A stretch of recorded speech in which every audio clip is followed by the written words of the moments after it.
My, Ronnie, we ain't getting no intro tonight. How y'all doing tonight? Welcome to the 89th episode of the Comic Shop Talk. Let's see who's here. Vince Womack, Pole Baby 74, Sean Estep. Sean, I got your package in the mail. I'm gonna do a video tomorrow or Sunday. I should have it out Monday or Tuesday, but it's gonna happen. It's gonna be great, dude. This package is huge. Like Sean Estep sent me like a big fat box. I'm like, bro, is it like a sword in here? I probably not, but it's just like it was just wild. So I can't wait to show that off. Jonah Hex, how you doing, Jonah Hex? Stephen M. Kel L, how you doing? Diesel, what's up, Diesel? Keely Chow, Billy Go Boom, 5 picoseconds. Southern Viking, what's up? Stuart Mitchell, how you doing? Hello, lovely Sherry, how you doing? Hopefully you're having a good night as well. Thank you all for being here early and right away to the show. Pardon us while we were 5 minutes late. Nothing that was too crazy, but hey, we got a mass grave sighting here. That's what's up. I love seeing that.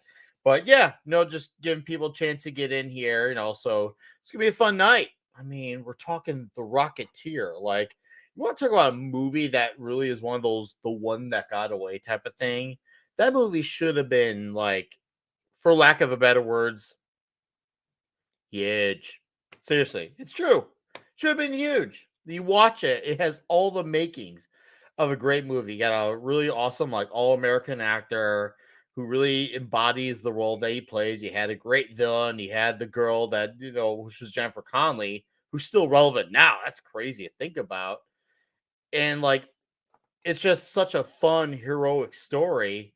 It had all the makings of greatness. It should have been massive. And obviously it went on to do great like success on like VHS and all that stuff, and a great gain a cult following. But it's also, there's this little comic book, by the great Dave Stevens right here. I mean, God, look at that cover. Come on. Dude, I was a late bloomer to this. I think about last fall I got this. I was just like, hot damn, this is good. I like what I see here because it's fun. It's funny. And it's definitely got some toxic parts in there too. It really encompasses all the wonderful makings, not just a great comic books, but like of a pulp story, of a story of heroism. There's just so much to it. And there's great characters, memorable characters too. And there are parts where I feel like I'm almost like reliving the movie in a way. So it's just such a joy to be going through. And yes, Darius, how you doing? He says Rocketeer is a near perfect movie. I agree wholeheartedly. It's such a fun time. I love it. And holy shit, we are at 23 in here. You all were ready for this one tonight. That's what I like to see. Well, let's bring in our guys here. All right, let's bring in Fenrir. One night, or one need to the ladies and gentlemen in the chat, and of course, not forgetting the doggos. We can't forget the dogs out there with the lonely ones. So, how's everybody doing? Glad to be here talking with comics books with you guys. I hope you're all in a great mood to come here and read with us about the Rocketeer. A great pulp hero, deserves a lot more attention than what it got. But let's be honest, we should be happy that it doesn't get it, specifically now. It works out in a way. It is a blessing in Some it, disguise. it, it definitely does work out. And because I'm a narcissist who needs to make everything about myself, reminder, this Sunday is the day where I will become closer to one more year to death. And we'll have a lot of cake. What? You're just beginning. What? You a uh, crazy son of a bitch. yes, it is. I am. I very much am. And I'm glad for myself. I need to make this about myself, Nick. You know this. Oh I yes, feed you're out of supposed to be this. a victim. Yes, I forgot. See, even I forget this. See, pardon me here. I didn't Yes, realize. very much. You need to check your privileges. No, Action Com, it's a misunderstanding. Don't worry. Yeah, you just got there's context you're missing here, but yes, he's from the other side of the planet. He's act like he's supposed to be. But trust me, Fenrir is a good guy, and we love him here. How you doing, Ashley Tom, by the way? Nice to see you at RSQ Ah, 001. Nice to see you both here. Well, Fenrir, I'm glad to have you. Let's have fun tonight. I'm ready to talk this legendary book of greatness as well. All right, we're bringing our other dudes here. How you doing, Grim and Abigail? Holy shit, a lot of you came out here in droves tonight. Let's bring in a returning guest to the show. A lot of you seen him in the chats, particularly Clobbering Times, Midnight's Edge. He's one of the great moderators of Dot's shows. Welcoming back to the comic shop, D. Bud Martin. Good evening, Nick. Thanks for having me on. hey. I love me some Oh, Dave Stevens. Look at that. Oh, I love this movie. Look at that. 2 thumbs up. Look, I missed one. That was a caption for describing a movie. 2 thumbs up. And this was perfectly cast. The cast, Agreed. it's just everyone is perfect in this movie. Mm-hmm. Yeah, Mm-hmm. It just I can't believe screams this didn't pulp do better. magic. Yep. Mm-hmm. And Facts. it's got it's also got one of those Oh, in the movie. Oh, yeah, I remember Man, I hated the that. blimps never became a thing. Oh, it's not blimps, they're zeppelins. Yeah. And actually, I happen to have a limited edition I confused the two. movie You know. poster. Ooh, dude. That's specifically from the movie. Oh, And you can Nice. see it's got the Lothar character over on the side, and you'll notice that Oh. Betty looks more like Jennifer Connelly there than in the comic. Yes. Oh, yeah. No, there's Yeah. definitely a difference. That's for sure. Ever great. Ever great. Sorry if I confused the blimp and everything, but in my defense, I'm an ignorant little bastard. And have this other limited edition print, which is based on the movie. Oh, Nice. look at that looks glorious. So yeah, I'm a bit of a Dave Stevens artwork fan. Hey, as one should be. Yeah, I mean, I just fell in love with this title from just looking at the art right away. I was grabbed. And so a little weird, but I also have this is a Ooh. Yeah, that's Dude. similar I to see the nothing weird at print. all.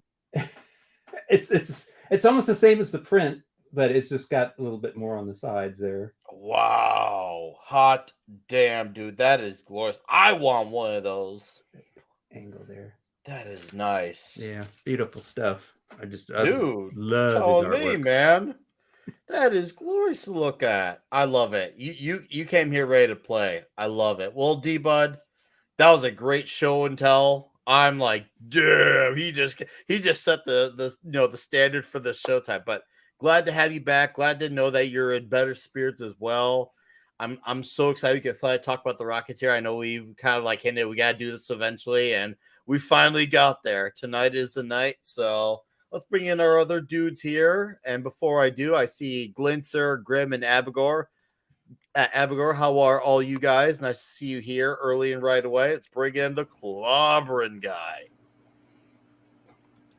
It's clobbering time. What's up, buddy? What's up, man? Well, I don't have a trademark intro like Pablo does. So yeah, I'm still working on that and working the kinks on that. Hey, man, good to see you, buddies. All right, D Bud, man, it's always great to see you here, sir. Yeah, I haven't love talked to you this. directly in a while. It's been a while. I love this comic. I love this movie. It's been so long since I've read all these. Hey there, bud. Look at all that wonderful chat in there, including the beautiful, lovely Sherry. Hey there. Good to see you, my friends. Love it. Since I first bought the first comic in Star Slayer #2, and first saw it from there when it first came out, Mike Grell's Star Slayer. I was buying that comic. It was 82-ish, I think, or whatever it was.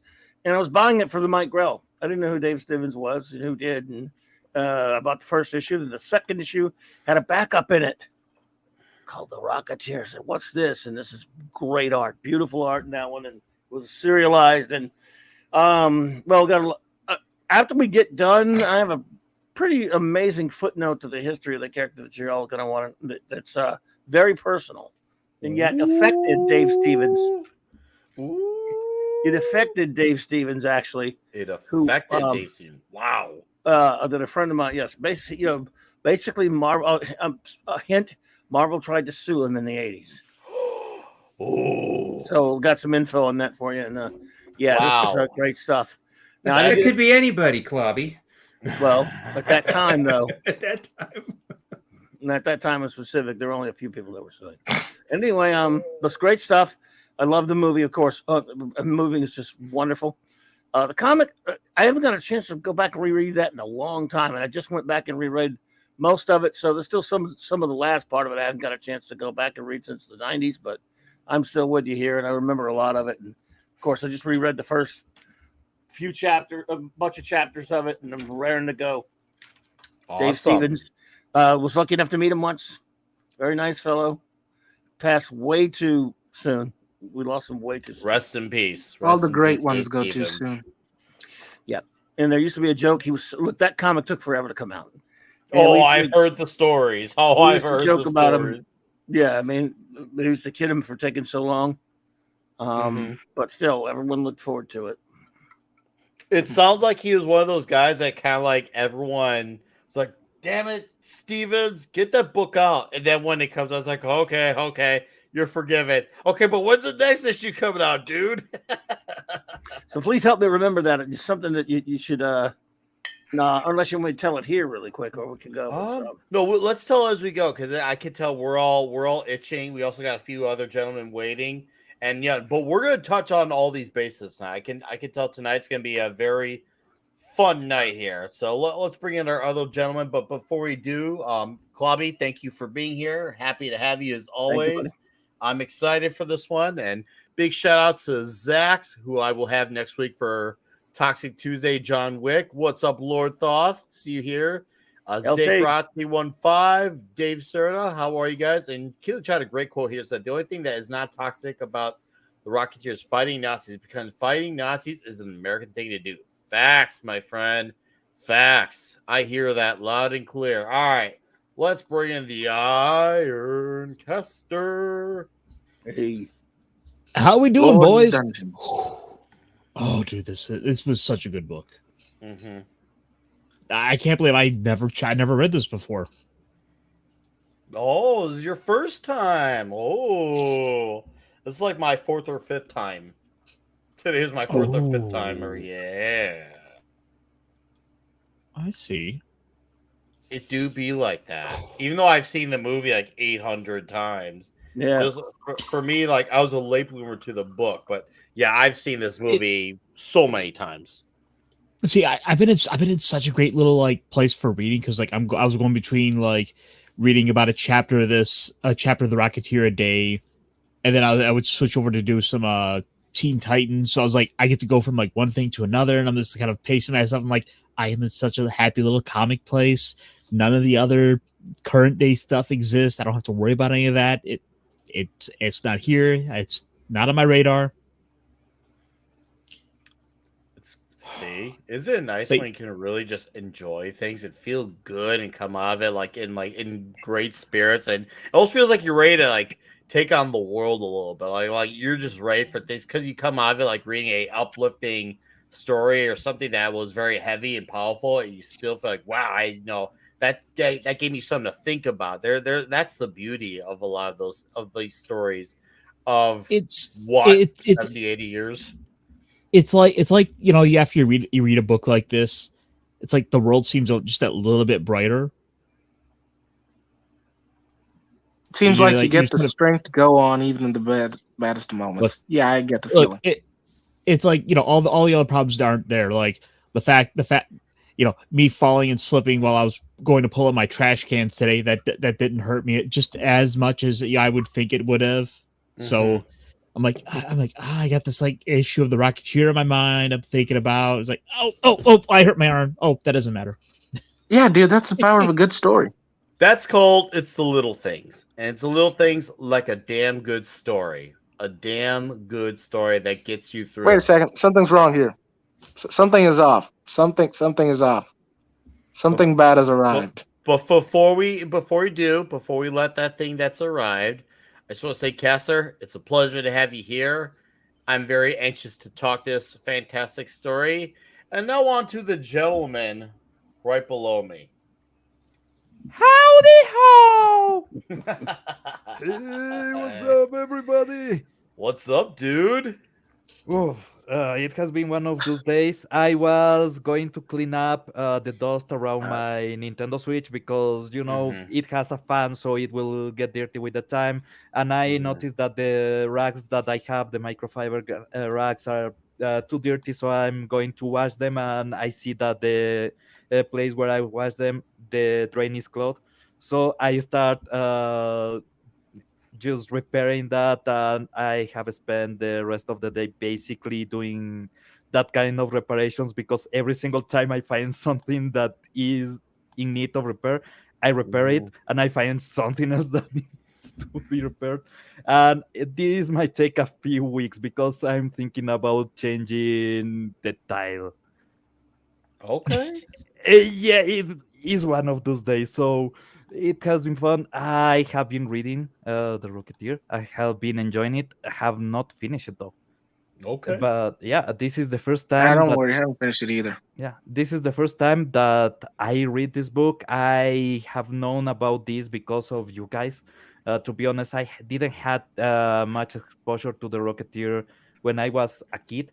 It's something that came up a few times, but not that much around Ecuador. That is weird because Ecuador is normally full of really niche stuff like the Phantom Mhm. or Mandrake. So I have no idea why the Rocketeer didn't catch up, but uh, I didn't have much of it, so I didn't care. And now I'm reading, and I will say the female representation on the book is my favorite part. Oh yes, No, the way the that. art does the women in this is just Yep, the woman, really. great. Betty Page. This is pretty much Dave Stevens, and along with Greg Theakston, really revived, kind of brought her back to popularity. Of course, she'd been many, many years out of not doing modeling and stuff, and was not really doing that well for her. This comic, and then later a book that he and Greg Theakston did called The Betty Pages, brought her back a lot. I mean, it really did a lot for her toward the end of her life. Made a lot of money for her. It made her famous again, and made her, people, they made her a big name, at least in certain circles, and helped her out a lot because Betty Page was just fantastic and gorgeous. The Rocketeer, Dave Stevens' artwork of his, and then bringing back all of her, people remembering, getting a chance to see her again, really did a lot for that lady in her later years. Mhm. Mhm. Betty Well, Page I'd say was wonderful. I'd say it probably did a good enough job considering to this day they're still printing Betty Page comics. That's Really? right. Yeah. They Listen. do. She has a couple series. Yeah. Right now. Yeah, this book, Wow. the art this book specifically, should be the print that other books should use when it comes to drawing women. Just say. There be No. corpse. Yeah. There All be right. corpse. Yeah. So, all right. Before we got one last gentleman to let in, and before I do, I want to say shout out to Crucible, the Rainbow Knight, the Iron Smith, and Six. How are you all doing? Nice to see you all here. Let's bring in our newest member on deck, who's now officially part of the boys. Nice. The Hey, common nerd. What's going on, everybody? How we doing tonight? We're doing, man. Happy to have you here. How are Yeah. you doing? Hail, brother. Welcome to the cult. Good, Hey, good hey. to see you, Fenrir. Yeah, I'm good, man. It's been a really good day. Crossed 2,060 subscribers today. So freaking had a couple of late guests at the shop, but that's okay. That's what keeps the lights on, so I'm not complaining. And yeah, I was kind of like Clobby. I was kind of kept reading into the Rocketeer comic and went through. I'm thinking like, I don't know, I'm way beyond all the chapters. I'm like 80% in. I just couldn't put it down. I just kept going. I love the story. And obviously I was a big fan of the movie as a kid too. I had it on VHS and probably watched it 5 million times. I had it memorized. Like going through the comic, I'm like hearing these guys' voices in my head. So, but I've really enjoyed it so far. So I'm excited to talk about it tonight. Very excited to talk about it. Awesome. Well, now that we got all our panel here and we've done our hellos to the chats, we might as well now do our little ritual that's basically now par for the course. We got 30 people in here. Holy macaroni. You all were ready for this one tonight. So you all showed up in numbers, and I thank you for that for the 89th episode. It's Friday night, 89 episodes, and this is the Rocketeer edition. I thank you all for being here. Thank you for your support, and let's all have a drink and let's enjoy the evening talking a classic. Cheers, salutes, salutations, wherever, whenever, however you are. Bottoms up. Cheers. Cheers. Mm. Oh, Ah, that feels good. That's some good Kool-Aid. today I'm having today I'm Kool-Aid. having tamarind. I don't know if it's common around there, but Mhm. just tamarind water is Mhm. so goddamn refreshing, man. That's a blessing from Mexico. Guys, I love- yeah. All right, so for me, I'm gonna show us from a physical angle. Debo, we might trade off some spots here. I love how like it feels like it takes me back to the 30s. That's the first thing for me. Like when you look at this building, it kind of reminds me of old school architecture. This is something I've said, like just that that little eats shop right there, the restaurant where it's just like it's the shape of a dog. I think of the old architecture buildings because if you look like the way like architecture is made now, a lot of buildings just look very just normal and you slap a logo on. Whereas back then, when you made a business, you made it to look designed to accustomed to how the restaurant looked. Kind of like remember when every Pizza Hut was the hat on top. Nowadays, Pizza Hut's just in this like regular, like standard cube. And when I But you see could those always tell when restaurants, something used to be a Pizza Hut. oh, you always knew. Yes, And you can. the building was designed to be a Pizza Hut. KFC with the bucket. Like there's all these cool designs. And when I see that, I'm like, oh man, I wish buildings were like that. Like I wish I could pass by a restaurant that was just some big giant dog. Like I saw that, I'm like, oh, that's cool. And right away, just I'm looking, I'm like, damn, I wish I could just go walk up. I thought the bits at the beginning with him feeding the dog the bacon, or is it? Oh no, jerky. Sorry, the jerky. He's like, gotta get that dog out here. That dog's gonna go farting everywhere.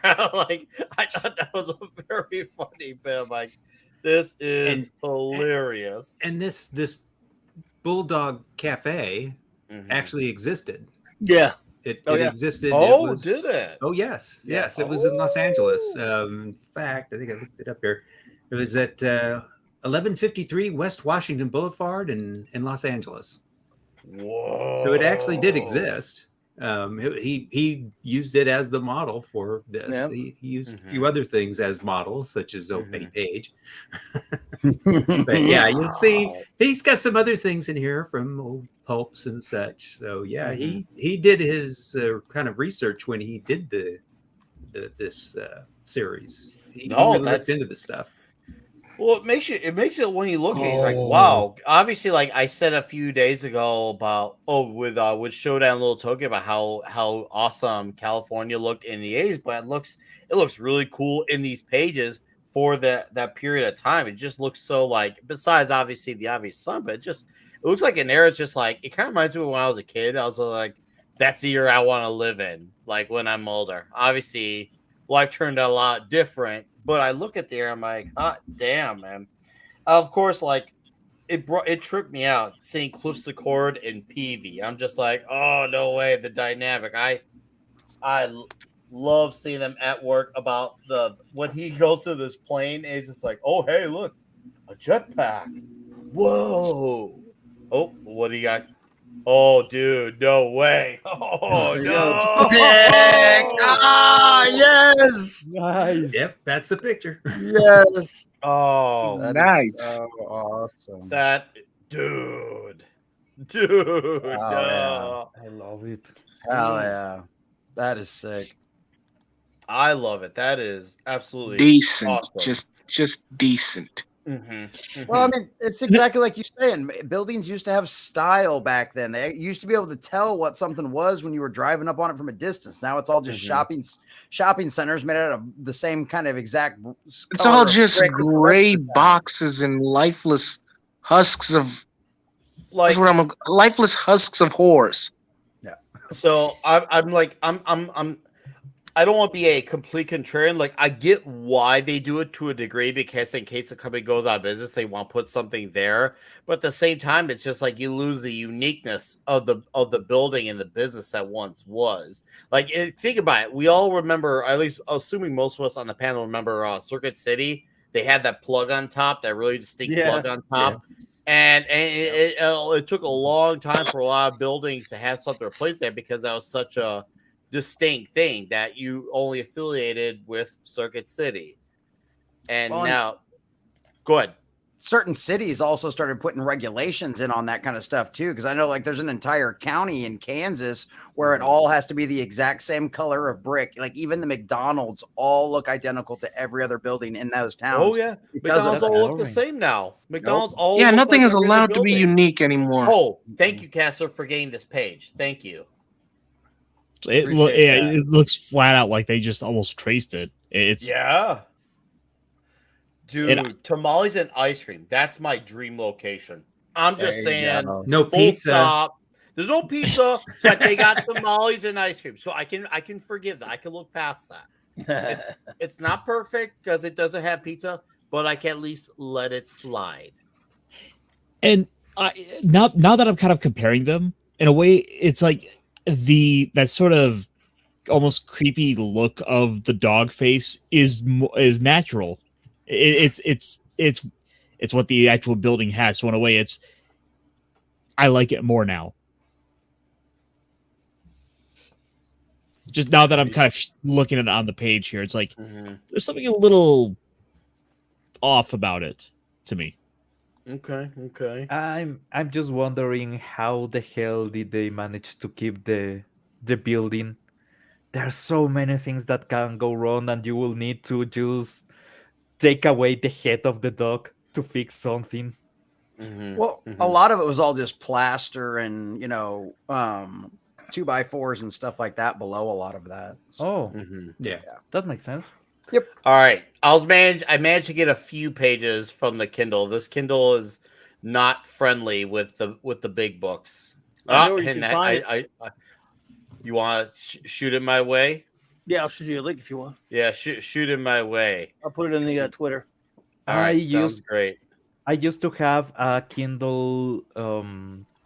I think the model was Kindle Touch, one of the first Kindles that didn't have all the buttons. And I tried to read comics there. It sucked, but manga, it was made for manga, man. Since manga doesn't have coloring and the pages are just black and white, it looks beautiful on the Kindle of that generation. I don't know if the newer have screens like that, just as crazy good. But man, I love reading manga. I miss that Kindle so much. All right, Yeah, that was we have our problem solved. Thank you, Klobby. By the way, appreciate it. No Look problem, at that bud. gorgeous. Look at that cover. Yeah. Woo! Oh, it's That heroic unbelievable. pose. He was just a brilliant artist. So, Klobby, like, what's it like for you when you first saw the Dave Stevens art style? Because obviously you and D-Bot, I feel you two should be the first to answer about that. Like, what was it like to be able to come up during this time, seeing all this with the Rocketeer, this cool look?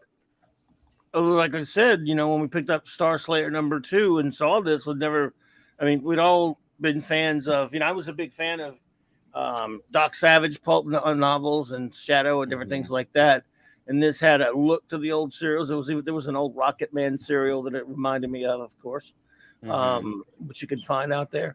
And to see it with this beautiful art, it was just extraordinary. It was like, oh, man, look at this. Every one of us were just going. This was not my own shop, but I was running one at the time, and this is when the direct sales market had been really getting big. And Pacific Comics had just launched not too long ago with a couple of titles like Captain Victory and his Galactic Rangers by Jack Kirby. They'd had Miss Mystic by Neil Adams. They had a couple other books, and this was one of their earlier books, Star Slayer by Mike Grell, whom I was a big fan of already. And again, like I said, this debuted in issue #2 of that as a backup, and it was such a breath of fresh air. Great art. I was not familiar with Dave Stevens at that time. He had not done that much, and he really has not done much after that in any other comics. He's done a few things here and there. He had done a little bit of DC and Marvel work, I think, some but no one really knew who he was. So it was Mhm. just gigantic. We were seeing this thing, and everyone was really excited about it. It obviously, Star Slayer was not like a lot of these comics back then, these direct sales comics, which means direct to comic shops. It was not great at keeping schedules. So, you know, it didn't come out on a super regular basis like a lot of like most of your mainstream comics did. So it took a while, but when it did come out, you were looking forward to it, not just for the Star Slayer part, of course, but for well, for a lot of the backup books. In fact, I think Rocketeer, the Rocketeer backup, for the short time it was a backup in there, was more popular than the main comic. Okay, awesome. No, thank you. Star Slayer was a good book, but this was, I think more people were more interested in this, to be honest, after it came out. I could see why, but still, no, thank you, Claudia. That was absolutely awesome to hear. So another thing I missed too, and this because obviously it could be it's definitely an element that really specialized in like old cartoons, obviously old comics. Where I guess for me I call it the hokiness, where you see a silly moment like him getting hit in the pan. Nowadays, this should be considered like a criminal offense, but it's just part of the story. People are just rolling with it, and like it makes me think of like episodes of Tom and Jerry, Looney Tunes, just old comic moments where those things happen. It was just hard. Yeah, Three Stooges. Thank you. And I like this panel a lot just because it brings me back to think about because when I first grew up on entertainment, I was watching a lot of these types of shows, reading these types of books, and I was like, man, I wish we could just have it where things like that happen, silly little things like this happen again. It was just part of the story. I love that. So okay, D-Bud, I want to hear your side of the perspective, especially you're a California guy, so you definitely get to have a little extra on the coming in on the Rocketeer new, hot and fresh perspective. Yeah, the Rocketeer, first time I saw it actually was the third chapter, which is in this Pacific Pacific Presents. Okay. Yes. And I didn't know about the backups. Yeah, this is the first one that had him on a cover. Right, it has a Ditko backup. Right. It's a Dave Stevens and Ditko Missing Man. That's right. By Pacific Presents. There you go. Oh yeah. But I saw this and I'm like, oh wow, I love that. The look of that helmet really caught my eye, and I picked this up and I'm like, chapter 3. What am I missing? Oh, that's funny. Dude, it still looks great. So I had to, I had to go back and get these Star Slayers, 2 and 3. There you go. Star Slayer doesn't look too shabby though. I'll have to tell Claudia, I can do it. I've never, even though I've had these all this time, I've never read the Star Slayer stories. And I mean, I like Mike Grell, but I just was never interested in it. I've never read it. I've only looked at the Rocketeer. It's okay, but it's not as great as stuff. Actually, after that, the other backup, Grimjack, was a comic I loved for years. It also started in Star Slayer, I believe. Oh. I don't know if you ever read Grimjack. That was a good comic. I wasn't into Grimjack, but were there any other first one? Were there any other prominent characters that came out of Star Slayer? Well, Grimjack was very popular for a while. Not like Rocketeer level because I had a movie, but Grimjack was in there. Started out in there. Oh, if I remember right. Look at that girl there. She looks familiar. Yeah. But that was the back cover of the Star Slayer, and then Star Slayer 3, which was chapter 2.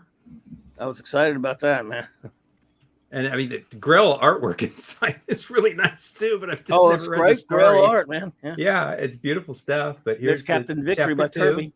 Yep. Like at that point, they had Captain Victory by Kirby. They had Star Slayer, and I believe it was around Miss Mystic by Neil Adams. So imagine a new company like that, getting Kirby, Adams, and Grell to start them out. That's pretty strong. And they had really good stuff. I really loved what Pacific Comics are putting out. They're out of California, which became First Comics. But Dave Stevens was from California. He was born in Turlock. He went to college down in San Diego, where he met his wife. And You might know who she is if you're Oh, my. familiar with old Scream Queen movies from the 80s. Mhm. Brink Frankie Stevens. Stevens. They weren't married very long, though. They were only married for No. like half a year or something, and they split. But she still modeled for him, and in fact, she was the body model for Betty in this comic. Yeah. Nice. So Jennifer Connelly. So that's who Jennifer Connelly basically modeled off of. No, Betty in the comic. Oh, Betty in the comic. Okay, I mistook. His ex-wife Brink Stevens as his body model for her. Oh. And of course, he used Betty Page's So Dave was face. a lucky man in more ways than one. Not just his talents. What you are saying is that I should look for his reference material, right? Yes. I told you he did great research. He did like the Bulldog Cafe and great research. I'm sure. Remember Clobby, Betty's prime was in the 50s and 60s. Go ahead. Yeah, she did burlesque films, and she also was one of the. I think she was a Playboy playmate in very early issues of Playboy. She was a playmate of the month. Irving Klaw, the famous photographer. But yeah, and then of course, unfortunately, one of the problems that Dave Stevens had as far as getting his artwork out was he developed a rare form of leukemia. And that he suffered with that for several years, and then of course it finally led to his passing. I think it was 2011. I think. Yeah, something like that. Yeah. Too young. So way too young. But that really cut into his productivity, and I mean, he really didn't have a lot of comic books that he was able to put out. Few that he did the interiors on. He did several covers. A lot of covers. Yeah, he also did. He used to do. He did some dark. He did storyboards for movies. You might have heard of one of them. I think it was called Raiders of the Lost Ark. I don't think I've heard of that. I don't know if you heard of that one. Maybe. He did some work on that. Twice, just once or twice. Jim Steranko. I never heard about it. Never heard of that. Jim Steranko did some of those too. You should look it up. It's very pulpy. It's sort of like an old movie serial. Well, Steranko did some of that too. I hear it involved a couple of Germans and a Ukrainian guy, but I never really saw it, All right, so we got Jason Sandberg here for $2. Says the world didn't deserve Dave Stevens. Well, Jason, thank you for $2. I slightly disagree, even though I'm very thankful for your $2, but the world did deserve it. You know why? Because it's this chat here and us on the panel that are here admiring and acknowledging this body of work that has been done. Now, obviously, the fans, the legions of fans who acknowledge, what the Rocketeer was, and it's nice to see that this character has still lived on. Despite having a movie that didn't do well at the box office at all, yet lived on in great, I don't want to say infamy, but just really became a cult classic. And here we are, letting that legend live on, as all good legends should live forever. Thank you, Jason. Appreciate that. And shout out to Jason Sandberg. He's got his own comic that's getting ready to launch at the end of March. Ooh. And he was just on my show Wednesday night on Winding Down Wednesdays and talked about his comic book and all of the stuff that he's got coming up with that. So. I did not, dude. Jason, get in touch with me, man. I know you. I think we follow each other on Twitter. Maybe we could promote your book on here, dude, on an episode in the future. Let me know, dude. Okay. So, anyways, now that we got Fenrir, I'm assuming you got this far into the book. Like, for you, what was it like to experience, this story here? At least this far in. Well, as personally as a fan of pulp stories, I actually pretty much loved it. I mean, you see, when you hear a pulp, when I see my pulp stories, I normally hear them through radios and recordings, and when you hear it, there's a form of imagery that shows up in your mind. How everything is, the characters, how everything's in place. And I gotta say, this comic grabs that in such a unique way and shows it in a godlike way. I gotta say, it is fantastically done. From the characters to the villains, the settings. I mean, hell, you see when you have one of those villains in the pulp part where you imagine him as a big, gruffy, gorilla-looking guy.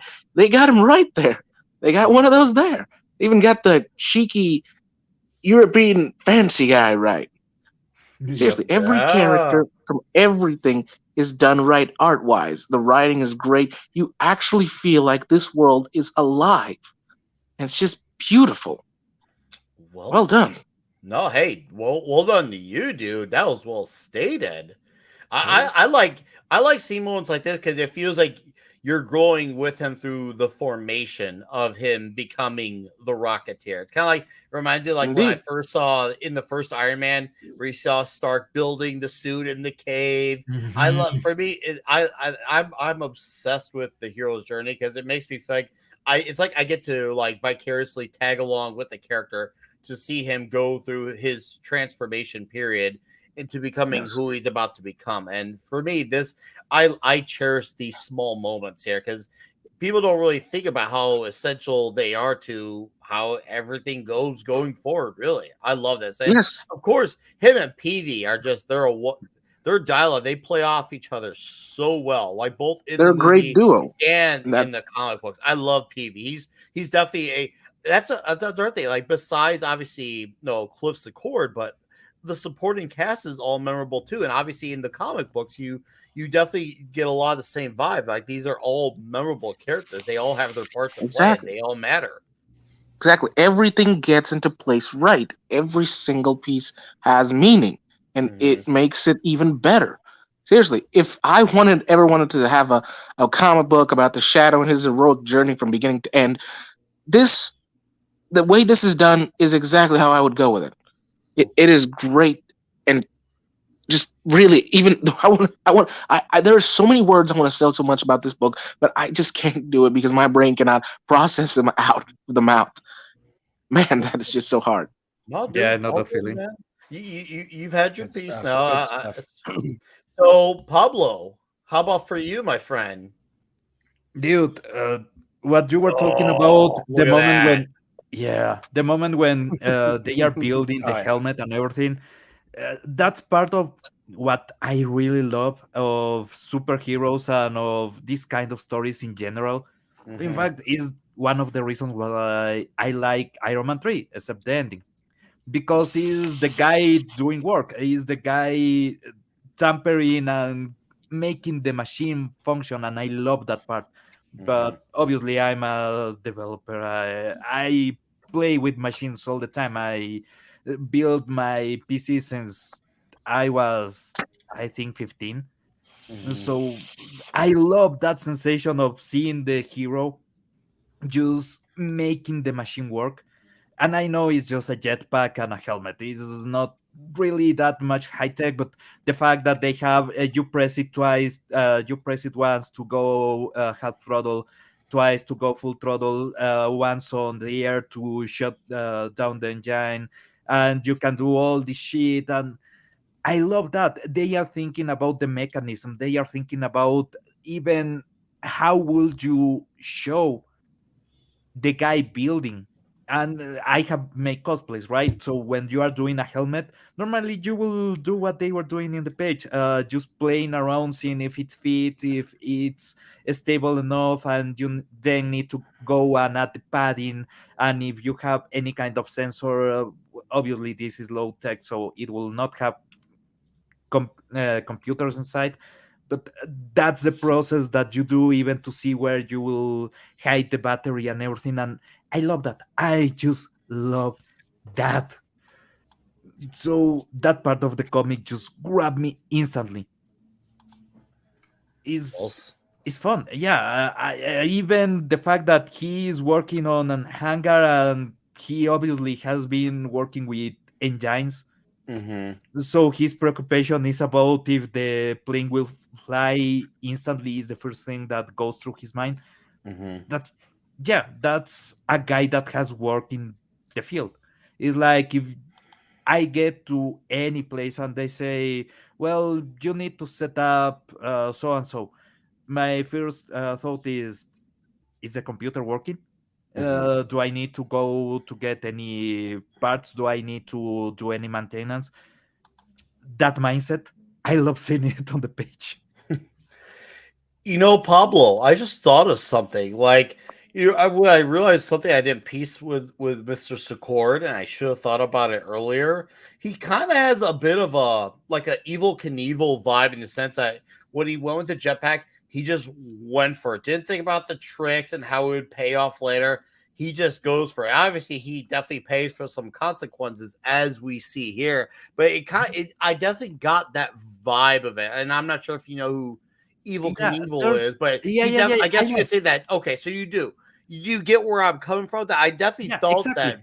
that He has the Daredevil spirit of an vibe. Yeah, adventurer, I basically. think Yes. this comic came after or before Iron Man, because there's something that I noticed. There's that moment on the movie when Tony Stark goes, "You need to run before you learn to walk." Mm-hmm. Right? He starts testing the. I think it was the Mark II, and he goes just flying around and everything. It's basically that you have the confidence that it might work. Why don't try it? And I have done deployments of full-on servers that will handle financial information, doing exactly that. Like, okay, all the modules are working, you can run every single program, the cron jobs are, let's see if it works. And I Mm-hmm. have gambled on that, and every single time works because you are confident. You know exactly what needed to work for the thing to just go smoothly. You know that is there. Just try it. If it fails, you know you did something wrong. If it works, you will have a blast. And that's it. That's enough. I love that at the moment. Well, and that's one of those things. Like like I said, I was reading through this, and I watched the movie probably a million times when I was a kid, and it's just seeing all of this in the comic book form in its original form, hearing all of the old quips, like the old insults that didn't have to do with an fu or a bunch of swear words. I mean, they were able to insult people back then using things that like you never would even think about nowadays, and it still comes off. You're still like, damn. That's a It's dick because thing back to then they were say. smart. Back then they had Right. style when they wanted to insult you. Right. 100%. Yeah, there's works like Hogwash Mm-hmm. that I love. It doesn't sound really like anything, but it's supposed to be a curse word. I don't see why. It's just Hogwash. Mm-hmm. Hogwash. It's one of the terms that kind of, obviously just like kind of comes from the farm where it's, that's not worth chicken feed, Right. or the farm the farmisms. If you think about it, hogwash kind of makes sense. I mean, you're That's the fucking one who gets nasty. washed with the hog. Well, or just the water that comes off of washing a hog. Like that's got to be the grossest, nastiest stuff on the face of the planet. Nick, before we Yeah, get into pretty much. all the really hot pictures of our Betty Page lookalike, can we go back a few pages because there's something I want to point out, and I don't know if anybody else noticed this or not, but go back to the page The right before they ass. were starting to work on the helmet, where you can see the dining room table in his room. I don't know how hard that's going to be. Let me see if I can give you what page it is on there. Yeah, it's literally like 3 or 4. Oop. We got to kind of make do with what we have available at the moment. Yeah. Folks. Oh, okay. Innovations. So You are using the same page that I used to read it. Actually, that I used to read most of the things. Okay. So we've got a couple of things missing. Yeah. Well, there's this really good page. It's right before that one. Okay. It's actually 2 pages before that one, and it's okay if you can't pull it up. But his dining room table looks right there. That one right there in the center. Look at that center panel right there. Mhm. What does that look like to you? The helmet. Oh, dude, yeah, I thought about that too. Yep. Yeah, right. That I did spotted cross my that when mind. I spotted dude, that it when I looks was like looking at that, and I was like, "Oh my god, that's a Mhm. side profile of the helmet." Like, I don't know if they Yes. did that. I assuming, considering the quality of these artists, that was very much intentional. Oh, it had to Oh, have been. yes. Absolutely had to be. It You had look to be at right. that, and you're like, okay, there's clearly a pattern, and that's one thing. Another thing that I love it when a penciler, a writer, inker, whatever editor, they want to leave these little nods to say, "Hey, did you catch that?" Because they want, they always like the eagle eye readers, and obviously we have a panel that is well, we are definitely we like to have our eyes on things amongst many other things that are very obvious right now. But that is also one that with the table looking much like the helmet per se. But now we got some pages of remember that term, the male gaze. You know what? I will let Ironcaster take the lead with these pages. I think he just said it all. Yup. I'm a man of few words. Wait, she stunned you to silence. Would you say she's stunningly beautiful in that case? Nice. I wouldn't say brave, but she is stunning. For sure. I don't know. Brave to walk around with curves like that around. Those things are deadly. That's dangerous. Yeah, lethal weapons. I got to tell you. Man, I'll tell you what. The hips alone. Mm-hmm. I'm looking at the stock. I mean, would you just not kill a guy to have a night with that? Are you seriously? Just answer me, dude. Would you not kill a dude to have a night with that? Oh, in a heartbeat. In a heartbeat. Hell, I might. I don't know. It might even be somebody. No, I mean, Ironcaster. I mean, would you be mad, man? I mean, would you? Do you remember that episode on Futurama when they unfreeze a guy from the 90s? That is a 80s. really hard, 80s. Yeah. That is a really hardcore financial guy. Friendship for me is I don't remember the exact wording, but this basically he will beat you with a stick until your eyes pop out. Whoa. Yeah. So 5 crucial seconds just may have laid out the comment for the night. Betty Stiles took more lives than Eternal saved. And he's 100%. 100% And we are accurate. so happy for 100% that. accurate. 100%. Wow. If that isn't a comment I've read today, wow. Hot damn. That's you ain't gonna top that, but it's not because once again, it comes from a time where, guys trying to nowadays we kind of like laugh and kind of like, yeah, screw you, Hollywood. We're not intimidated by you. But this is a time where obviously it's just like, oh crap, no, I gotta make sure like I earn my place with Betty because otherwise, big old Hollywood big shot's gonna try to get attention. But all the guys like, what? I Secor do this. What? What's all this hasha basha ba? Well, the funny thing is with this, for all the times we've always seen in books where they sort of build up that, the girlfriend character or the girlfriend character is always kind of built up to be like the most beautiful woman around that everyone wants to be around. And it's like, this is one of those times where like, you as the reader are like, abso-freaking-lutely. Yep. Like, absolutely. Like, anytime she's on the page, you slow down the reading and you kind of you lose track of where you're at. No. Well, and not only that, but I gotta read this. I gotta read this page again. What was I just doing? Hey, Larry. How you doing, Larry? Thanks for being here. Go ahead, Climate Nerd. This whole thing was set during a time where women actually gave a crap about attracting the male gaze. And even as the book goes on... God, I miss those times. Right? Even as the book goes on, she even basically flat out says that. It's not my fault. I'm the kind of woman that every man wants.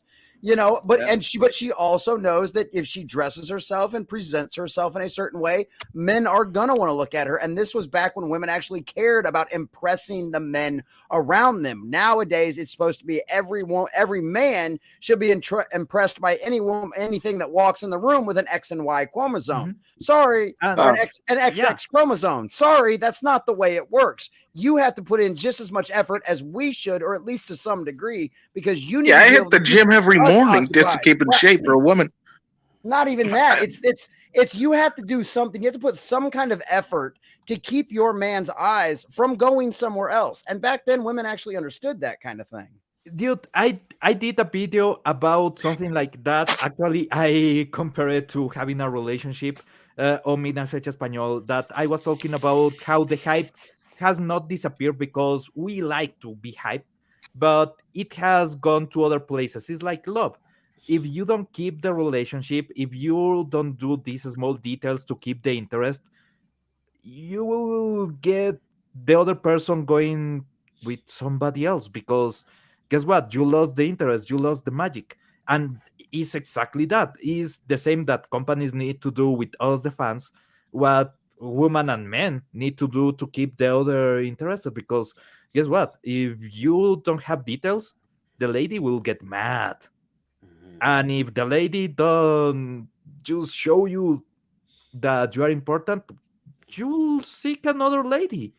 That's just normal Okay. stuff.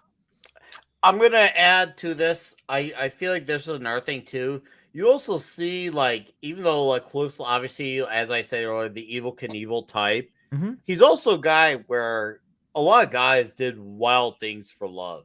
I'm sure, Oh, and yeah. I'm sure there are men who still do today. I'm not doubting that, but it's more of like Betty's just like, what?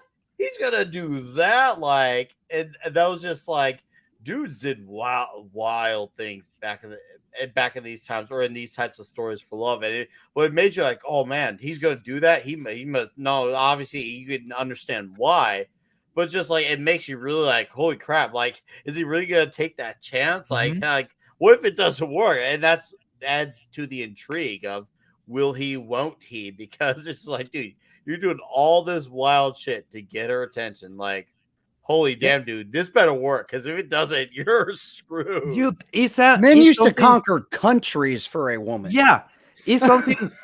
It's Yeah, something we used to universal. kill lions just to get them.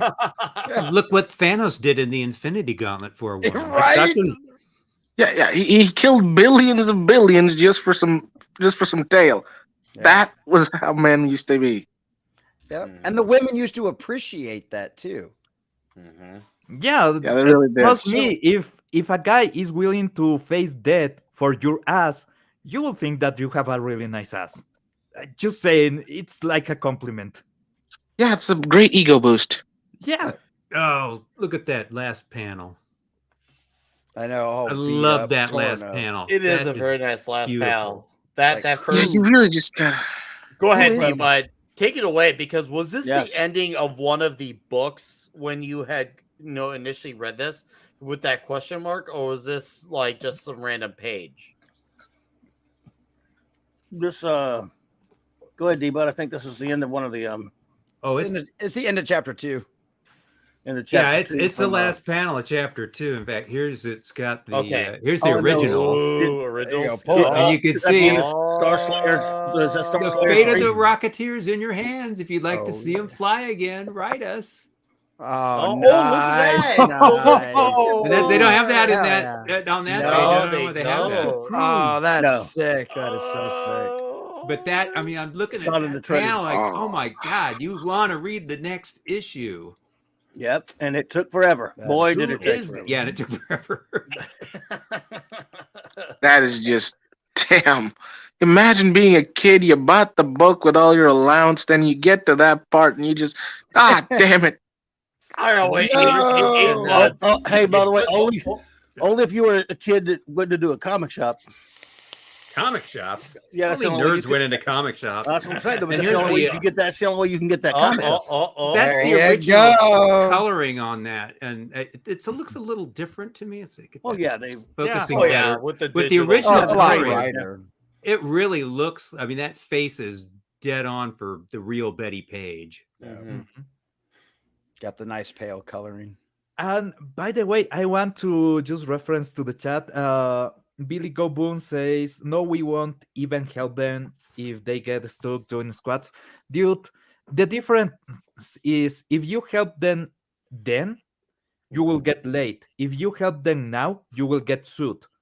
Well, and that, yeah, That is very that- true. That was kind of the point I was trying to make earlier. It's like chivalry, like I said, we used to conquer countries for women because chivalry was a real thing and it was appreciated. Now chivalry's dead and the feminists killed it. You know, you get mad because a woman will yell at you for opening a door for her now because what I couldn't open the door myself. Oh, sorry, I was just trying to be nice. Last time I did that. No. Vince had a great Why are those retort. pages He said, "Why are those pages stuck together?" Oh. Hey man, you did Oh. what you had. You took what you could get in the 90s. Okay, you took what you could get. Dude, in the early 2000s, I remember since internet was really scarce here in Ecuador, they used to sell, I mean in public, in the newsstands, these magazines of naked ladies, or if you wanted something illustrated, they had hentai and other magazines like that. So it was magazines Oh, wait for a minute. adults I've that you seen will, those. yeah, that you will buy in the middle of the street because there was no other way to get it. Seriously, I've seen people actually buy those once when I was a kid. Most of the times they would literally, a lot of guys wearing a lot of strappy clothes and hats. Just saying. So yeah, no, it's okay. For me, this is a great way to introduce a next issue, if that's what they Freaking called funny. it back then. But I like seeing the guys just like, oh yeah, I'm just gonna get the helmet off this guy. We're gonna see, who he is, and right away he kicks him right in the fucking face. He's like, bro, as he literally says, get lost. And then he sees that gun. He's like, oh shit, I gotta deal with this guy now. And of course, he has to unveil the helmet. And this is the first of a few attempts from these gentlemen in suits to try to take back the jetpack per se. We'll just say that. Take back the pack. And you can see how swiftly and definitely not smoothly on the opposition side it doesn't go for it. But boy, does it make for an entertaining ride, no pun intended, for us as the reader to enjoy from the reader perspective to see what Cliff has to do to get out of their way. Before I carry it on, Eric K for $5 says, her D. Bud Martin, Clauby were part of that comic book owner cabal. Any of you gentlemen care to? Yes, he heard right. Yep. Yes. We were there. We he's got us. Can some of you guys just take that business model? I was looking at some crazy, incredible stores on the US, stores that not only sell comics, they sell Magic the Gathering, they sell video games, they sell rare toys, and I'm like, I need one of those stores here in my country. What I got is a guy that sells for $200 the Darth Vader helmet, and that's it. So, can any of you guys, since your stores are not working on the US, I bet here in Ecuador we will give you money. Just take them from there to here. Damn, every single panel with her is like a temptation. Yes, it is. Yeah. That was the best cut-in ever. That's awesome. That's That's sure. awesome. Yep. And one of the things I liked about the way this chapter opened too is it reminded me very much of like some of the Batman scenes where Batman's like he's all knocked up and somebody tries to go to take his mask off and they get like electrocuted or something happens. And like I love that how he just woke up and was like, nope, boom, kick right flat up the middle and just knocked him out. So that's kind of what it was reminiscent for me. I was just thinking about that when they opened this one up. Hot. And you know what?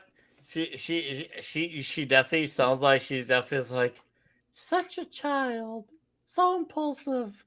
Well, hey, once again, it's what the boys did for love. Like, yes, we were messy when it came to our own shit, but when it came to everyone else's shit outside of us, we were top dog. We were loyal, and we were gonna make sure we went the distance for everyone else. When it came to our own shit, yeah, we could be a bit scattered. I'll admit it. But when it comes to the ones around us, we make sure that they come first. That's why our own shit's a mess because we're too busy trying to take care of everyone else's shit. There's another thing real important here is not only how he is the relationship that they have, because she sees that he is just a scatterbrain, everything is out of order, and what does she do? Clean. She makes his bed. She actually picks up after him. So it's not only that the guy is a mess, but he loves her, is that she loves him. She sees that he's a mess, and what does she do? She tries to fix that. And that's something, even in the relationship, if you see, basically she is like, he's an asshole, but she's still sticking together. Even when the guy does a full scene, she's still sticking together. That's the relationship. It's not only him; she is also into it. Mhm. That's Mhm. really Very important on much. that. No, Very no, much. I agree. I like how we are approaching said story. So, okay, I admit when I first looked at these pages, I kind of had to do a double take at first, and maybe I had missed it initially. But Clobby, when you first did you see them pop out when when this crash happened the first time, or did you do that, or did you just assume as well that they got out and then you just they kind of just glanced over it? I mean, I don't remember my reaction when I first read it in 1982 or whatever, but I know I figured, that they would be okay. I mean, where the comic wasn't over. Yeah, no, that's true too. I was curious because for me, I'm like, hold on, did I miss a panel type of thing? And Oh that was no, just I see what you're saying. the perspective I got from. That's Yeah, all. no, I got you. I see what Okay, you're saying okay. there. Yeah. I Absolutely. like how even the villains, like as bad as they are, there's definitely like a level of class to how they look. You're like, damn, these guys, even the villains are sophisticated. Like villains with class type of thing. You don't want to root for them because they're bad, but you look at like, damn, dude, they even the villains know how to clean up. Hey, Like, it was And I It looks very much like the old movie serials, the chapter play serials, as far as like that car crashing mhm. and the way the guy. I mean, the characters in those old serials, they dressed like that. They had the nice outfits and hats. Usually, to Mhm. me, this looked very much like a movie serial. Well, and one of the things that, like, even the movie, and then now especially going through and reading the comic, one of the things that it reminded me of the most, and it's probably recency bias because I was watching it at the same time, but it reminded me of that same aesthetic that like Batman the animated series had. Like, we know this is kind of set in like the 20s and kind of like that World War II era and all that kind of stuff, but at the same time, it's still got that same kind of almost timeless feel, very much like the Batman the animated series did, where, like you said, everybody dressed in super classy. All of the cars were classics. It's just got all of that same look to it. but And especially with like the Rocketeer's design of his helmet and everything else, that really reminded me of a lot of that. there's a reason for that, and actually there's an historical reason for that. There's stories about guys on the mafia that they go to a reunion with people that are superior to them in bad clothing, and the superior just goes off, clean yourself, you need to wear this and that because you need to show respect, you need to get respect. So you go with clean clothes, you go with nice dressing, you have a nice car, because it's about projecting respect. It's about people seeing you as somebody that is on a higher altitude than them. So a lot of mob bosses actually made their grounds be well dressed. It was necessary to project that. So it's Well, and completely normal. Yeah.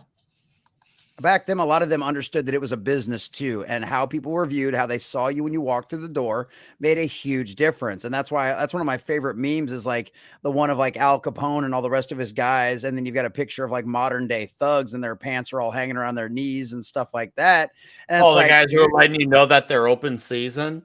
yeah, exactly. Yeah. All the trick they picked up while they were in prison. And now it's like, no, you're not gangsters, you're thugs. Pull your damn Exactly. pants up. Yeah, pull your damn pants Damn up. right. One The Al gangsters of Capone, old, they percent. had the Al gangsters Capone of will, old. They had Class. the yeah. gravitas. They had the class. They had the spirit of it. Now they're Al, just a bunch of punks.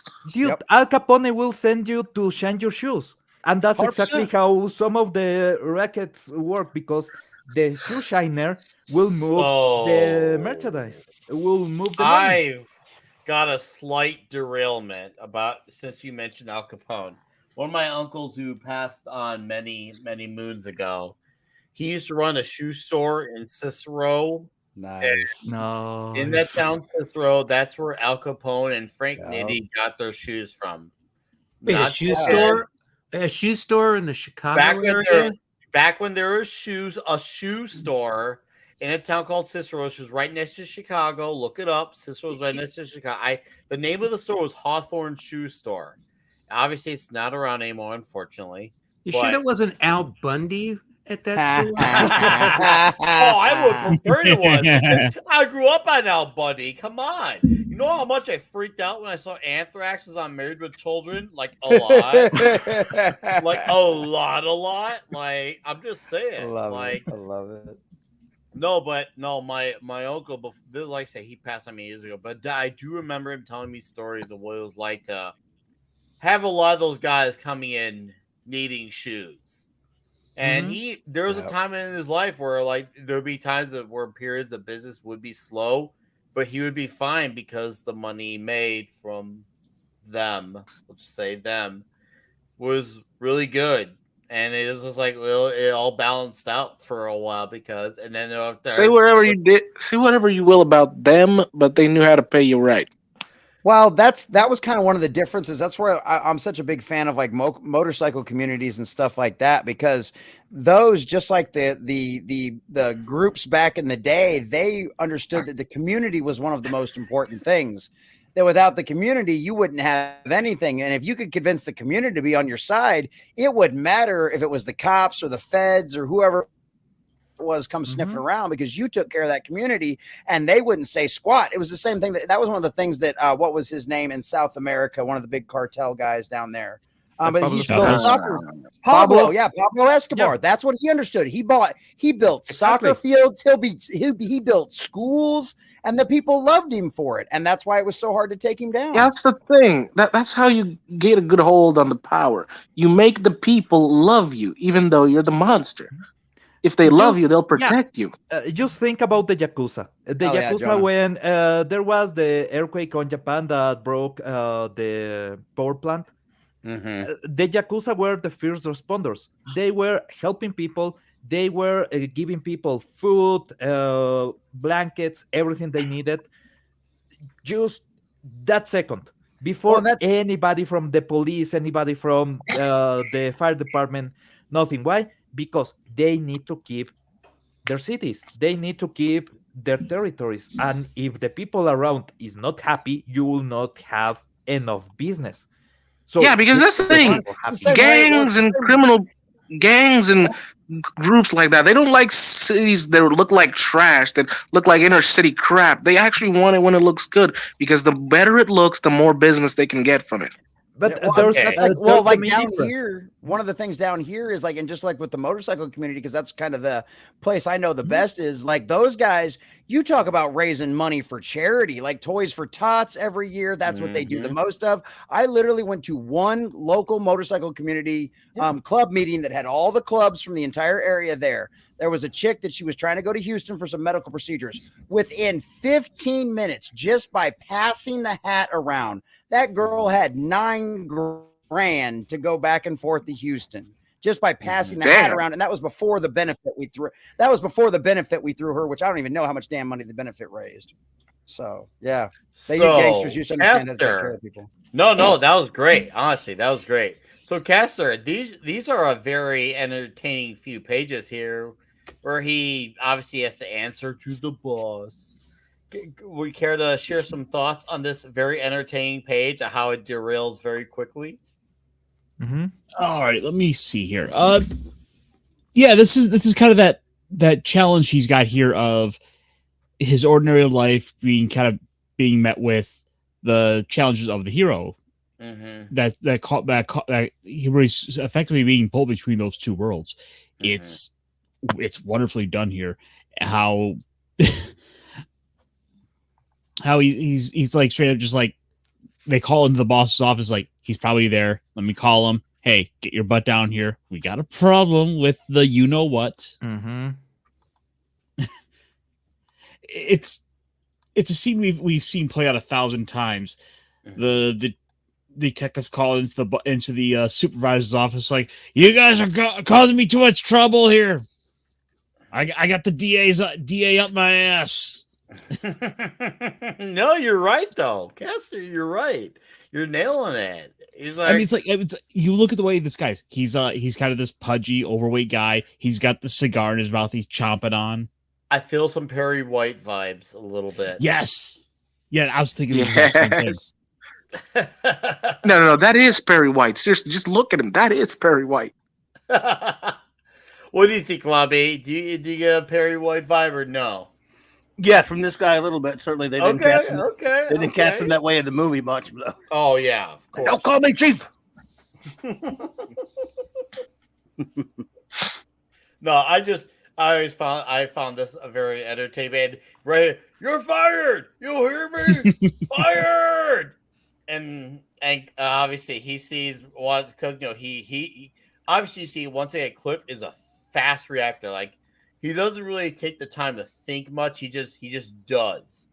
He just does. It's not until later where he starts to have to learn things. But you see, he's very just. Oh shit! Something happened. Just do something now. If you're hurt later, well, you'll figure out if you need to. But you see, because he's like, oh guys, Betty, I gotta take care of that. She's in this mess because of me. I don't know what to do, but I gotta do it, and we're just gotta roll with the punches. And oh boy, does he roll! Ooh, sorry. Roll with some punches going forward. Bad plane, getting on a little too jumpy with the jetpack, the crash landing. He goes through the ringer once again for love. It is amazing. I know we were talking a little bit earlier, but it is kind of re-emphasized here in these pages. Once again, the wild things the guys did for love. And then there's the panels that were drawn for obvious reasons. Because let's be honest, that was a time where love actually meant something. Because let's be honest, you would get, as the guys already said, you would at least get laid. That's worth it. Well, and even go ahead, Common.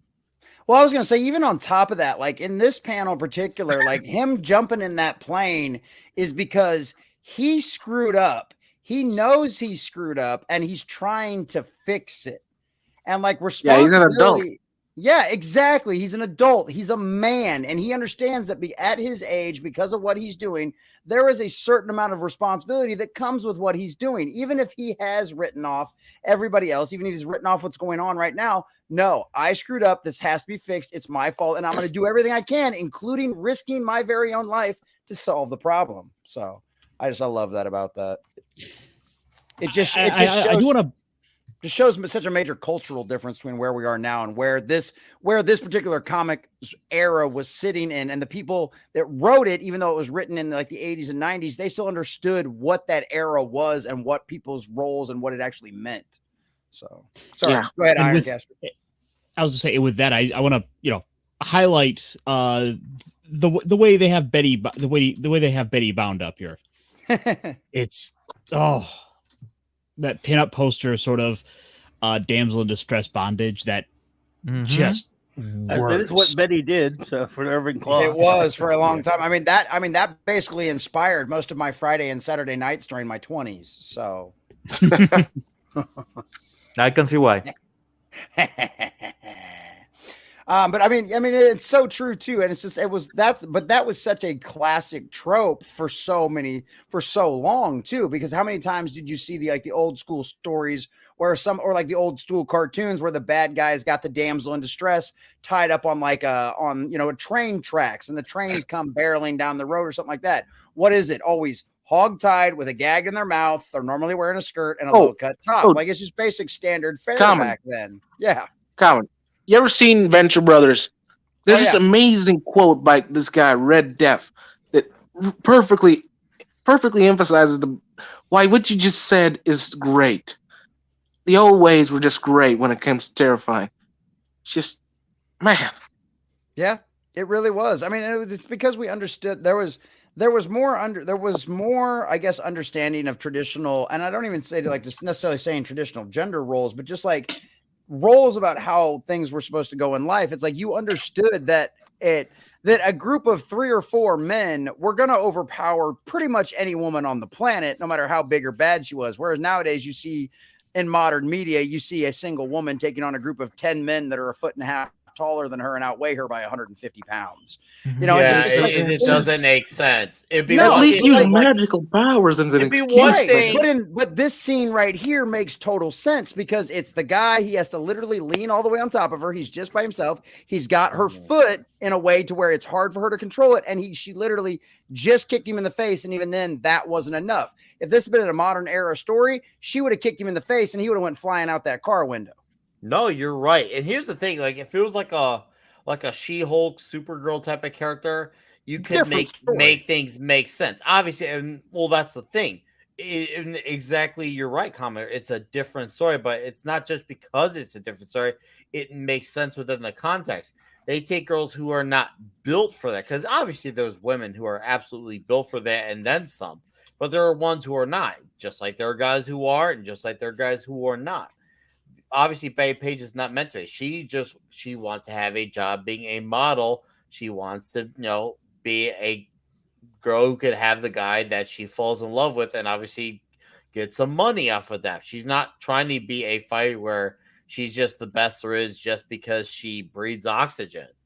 She's a girl who wants to have a guy, come to her aid and be the hero in her life. She wants it. There's nothing wrong with that whatsoever.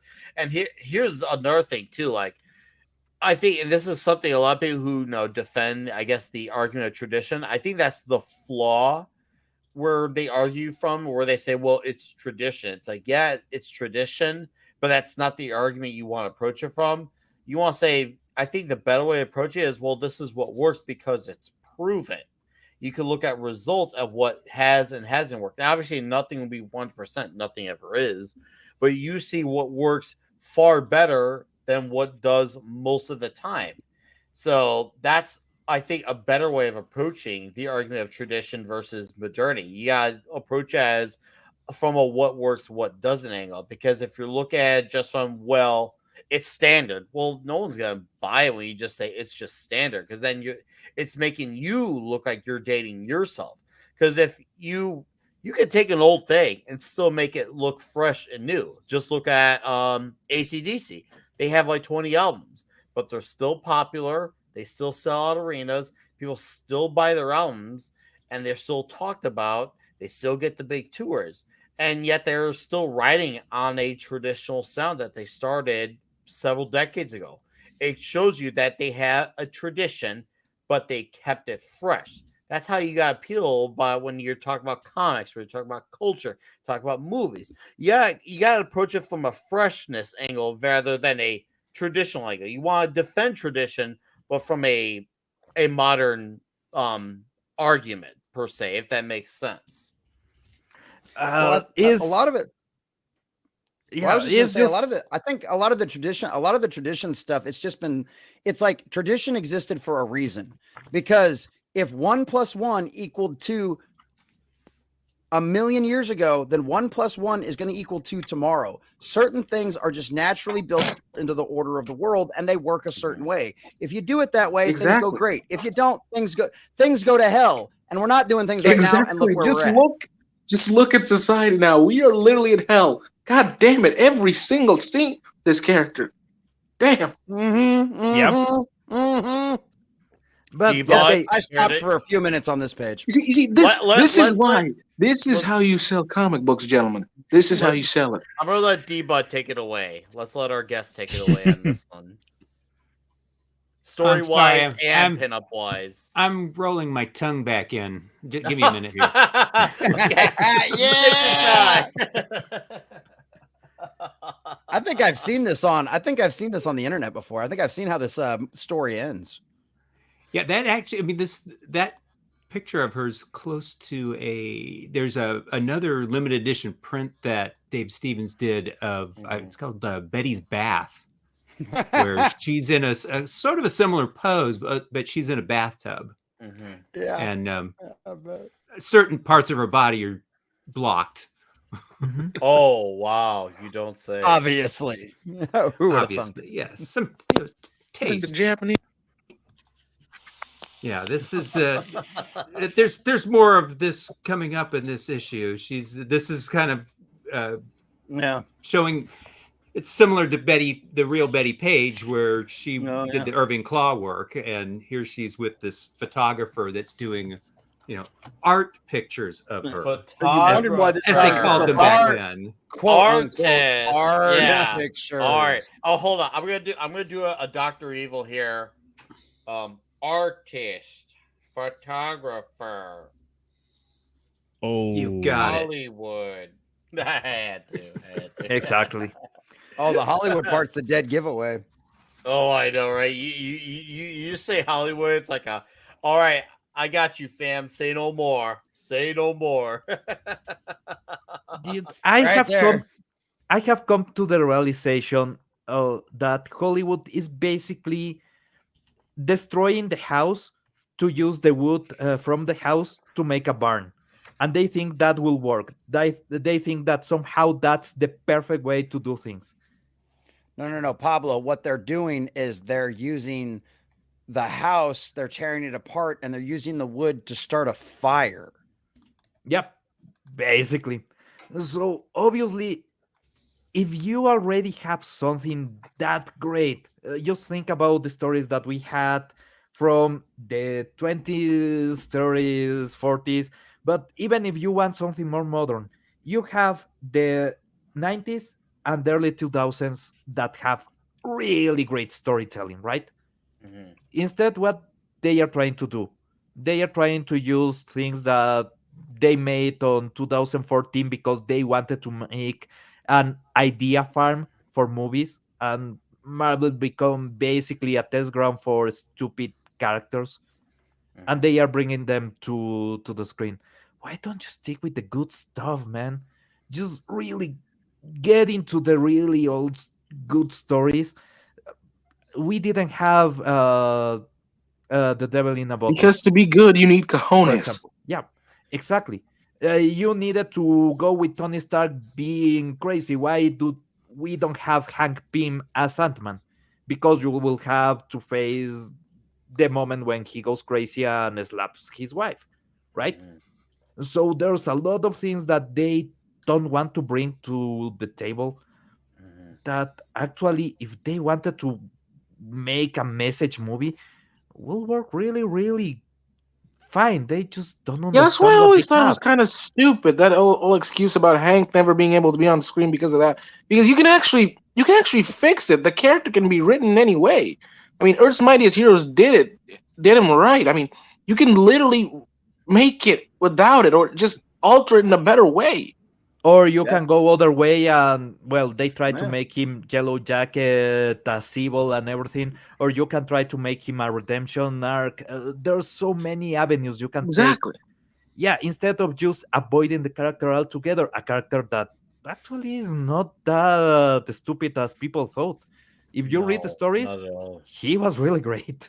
He's brilliant. Straight Well, up brilliant. speaking and- of Yeah, brilliant the creation of characters, Wiccan. Speaking of brilliant, Look Debo at- is not the same thing. This is an look important at part of Peavy the on this story. page. Yes, Yeah, This is Peavy. go ahead, This is Debo. Peavy Take it being away. this is Take it Peavy away. being Tony Stark. I mean, Yep. he's Mhm. the rocket pack was damaged, Mhm. so he's modified it. He's put some fins on it, which make it a little more stable. He's going, oh look, I figured out these controls. This is how you, because all he was just blasting at full blast. He's like, no, here you can get half power, so you're not going so fast. Here's Mhm. you can switch this for landing, and I added a gyro control to it that I rigged up to it, so you could land easier and fly easier. So this is showing how mechanically brilliant Peavy is. Well, if he's using a gyro, let me Well, just say this was made before the Nintendo Wii, so I know they didn't know how bad gyros are. Well, in this part, it just says that he burnt out the gyro rings, and that's one of the reasons why he had to put fins on there. And PV even says in there, he's like, I think the fins will work a lot better Yeah. anyway.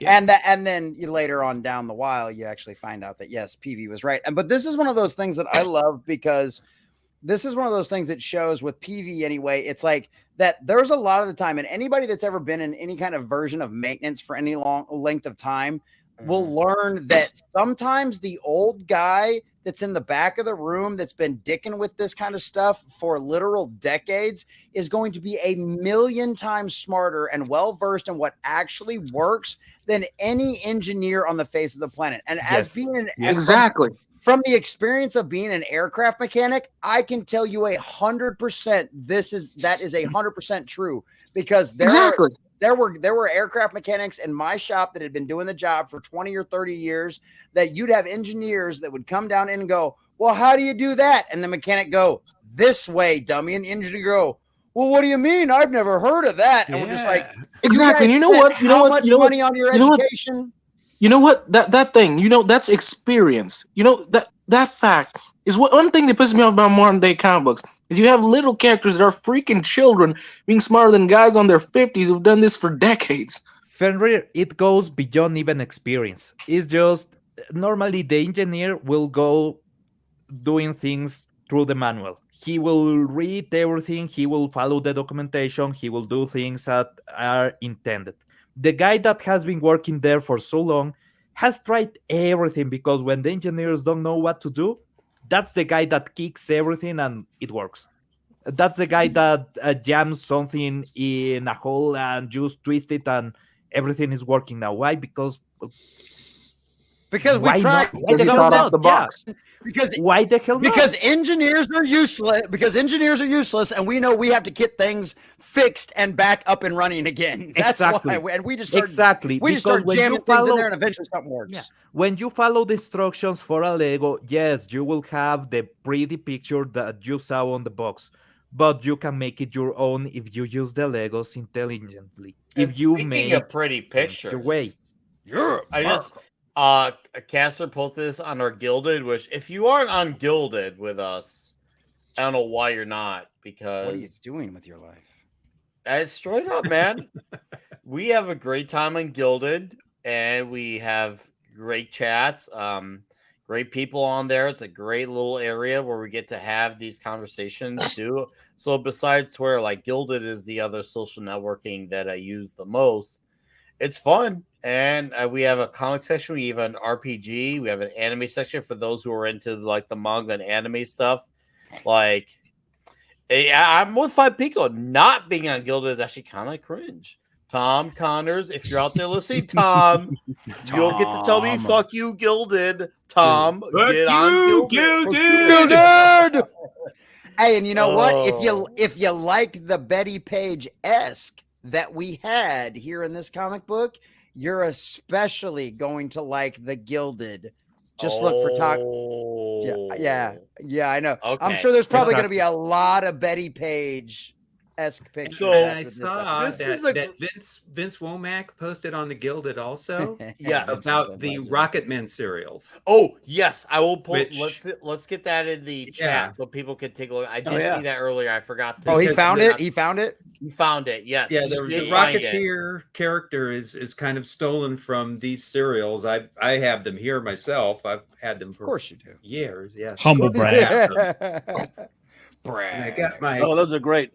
The King of the Rocketmen was the first one they did in 1949. Mm-hmm.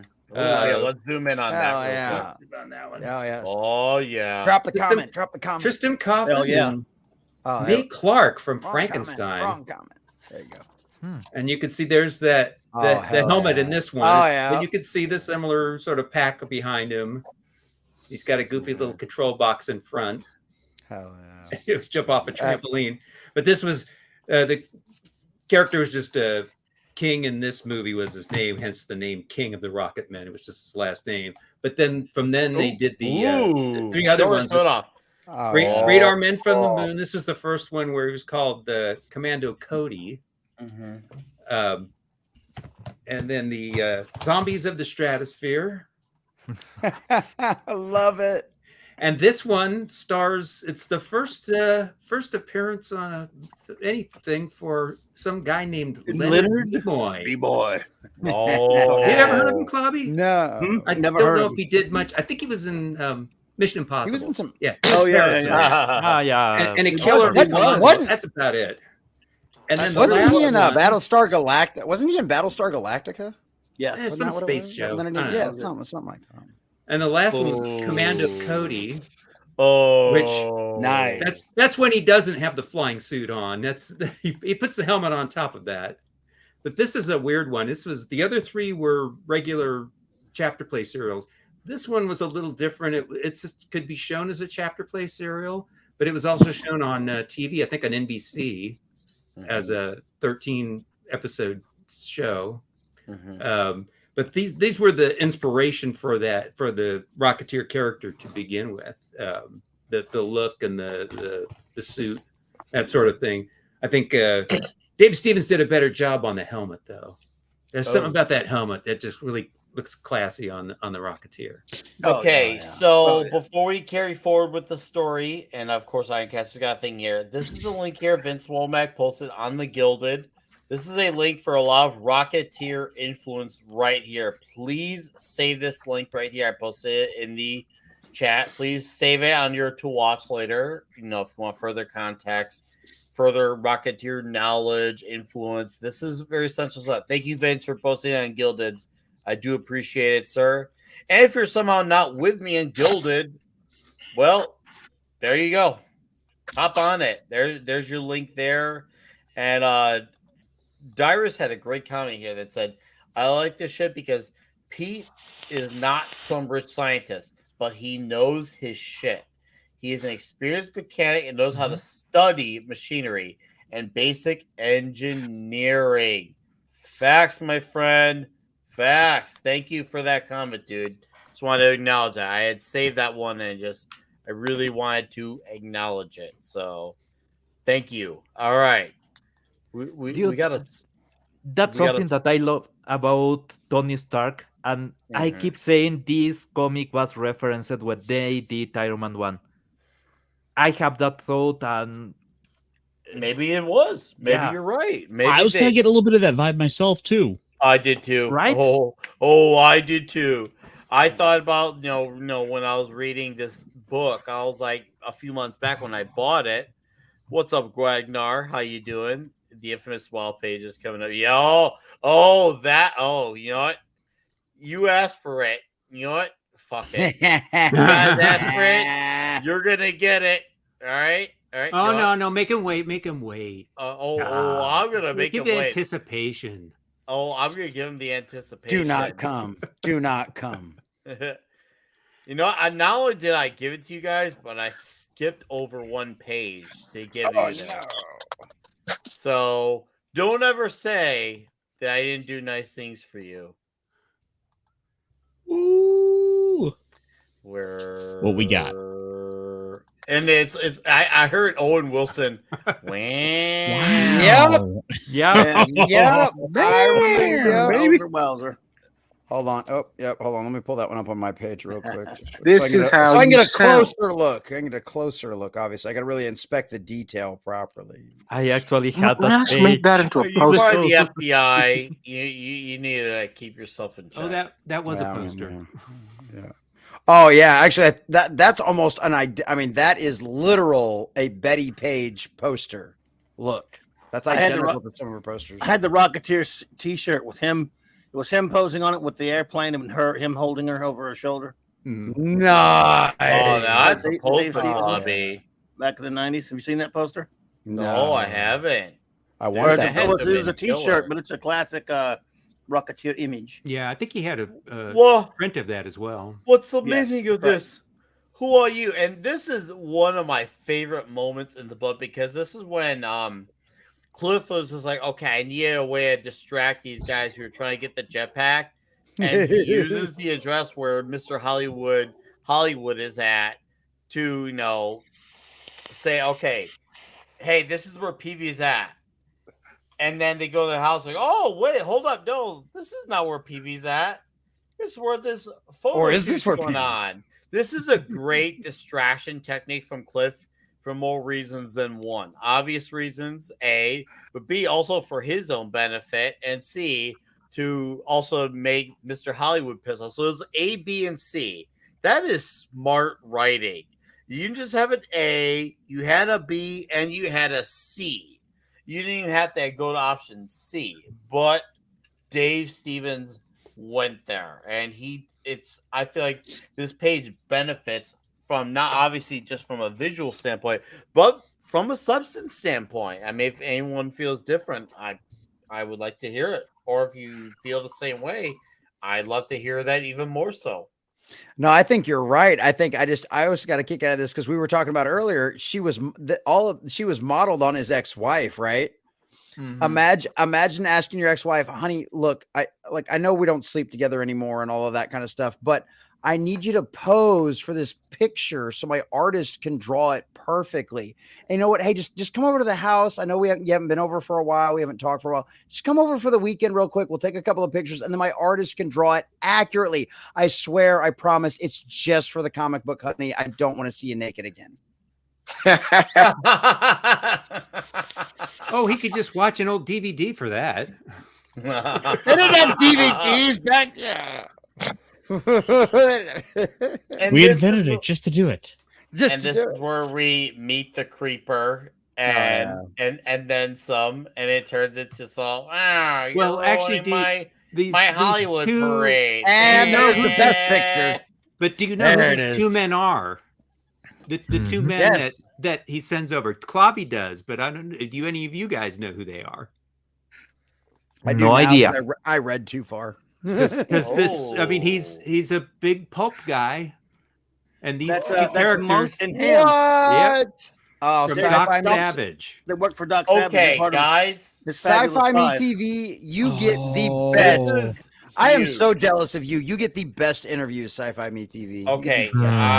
Right here. What's that? Jason. Interview. My buddy Jason from Sci-Fi for Me TV here shot me this link on Gilded. The reason being Gilded, get all the exclusive scoops. He did an interview right here, and this is a very, very essential interview with Queen Brink Stevens. Brinky Stevens, wow. Yeah, so go sub to my guy Jason, and he gets to talk to her for a whole hour. Nice. So go check out the interview. Say this on your to watch later. Nice lady. Look at all this context we're giving you guys. We're not just talking about the comic. We're not just talking about the movie. We're getting all this added lore attached to this with it. And Jason, thank you for sending this my way. And that's I'll gladly send not only new views to this video your way, but hopefully new subs as well. So please, folks, check that out. Sub to Sci-Fi for Me TV. Jason is all day, every day on YouTube posting stuff, and this is another reason why, because he gets awesome shit like this. Thank you, Jason. Nice. All right. Now these I found a small Nick. Yes, sir. Here the relevance of them that D-Bud, of course, D-Bud knew it. They are actually gentlemen. They are Lieutenant Colonel Andrew Blodgett Mayfair, as in Monk. He's the pudgy little weird looking little short little stubby dude who's actually a brilliant chemist. And Brigadier General Theodore Marley Brooks, he's the dandy. They call him Ham. They're both of a group called the Fabulous Five that work for, of course, the great Doc Savage, one of the greatest pulp hero of them all, arguably. He's not the first pulp hero we're going to see in this comic. Yeah, he's the first. He's the first. He's not the last we'll see in this comic. Sorry, Doc Savage, the man of bronze. Doc Savage, the man of bronze. Although they don't come out and just say, they don't say it. But he's there. It's them. They don't actually say names, if you know them. Name names, if you know what I mean. No, I know. I get what you're getting at. I get what you're getting at. Yes, which was when I read this when first out, because I was already a big Doc Savage fan. I'm like, is that Monk and Ham? And then later, even Doc Palm comes in and joins them. It's like, oh my god! And I know D-Bud, you had the same deal with me. Like when you saw that, it's crazy. I'm not as familiar with the Doc Savage stuff as you are, but I knew that's who they were emulating. Mm-hmm. Yeah, love it. It's better but then Peavy just ran to that weird conclusion that they were Howard Hughes, which of course they used Howard Hughes in the movie. Mm-hmm. Mm-hmm. I like the look of the glider here. I think it's a beautiful, cool look.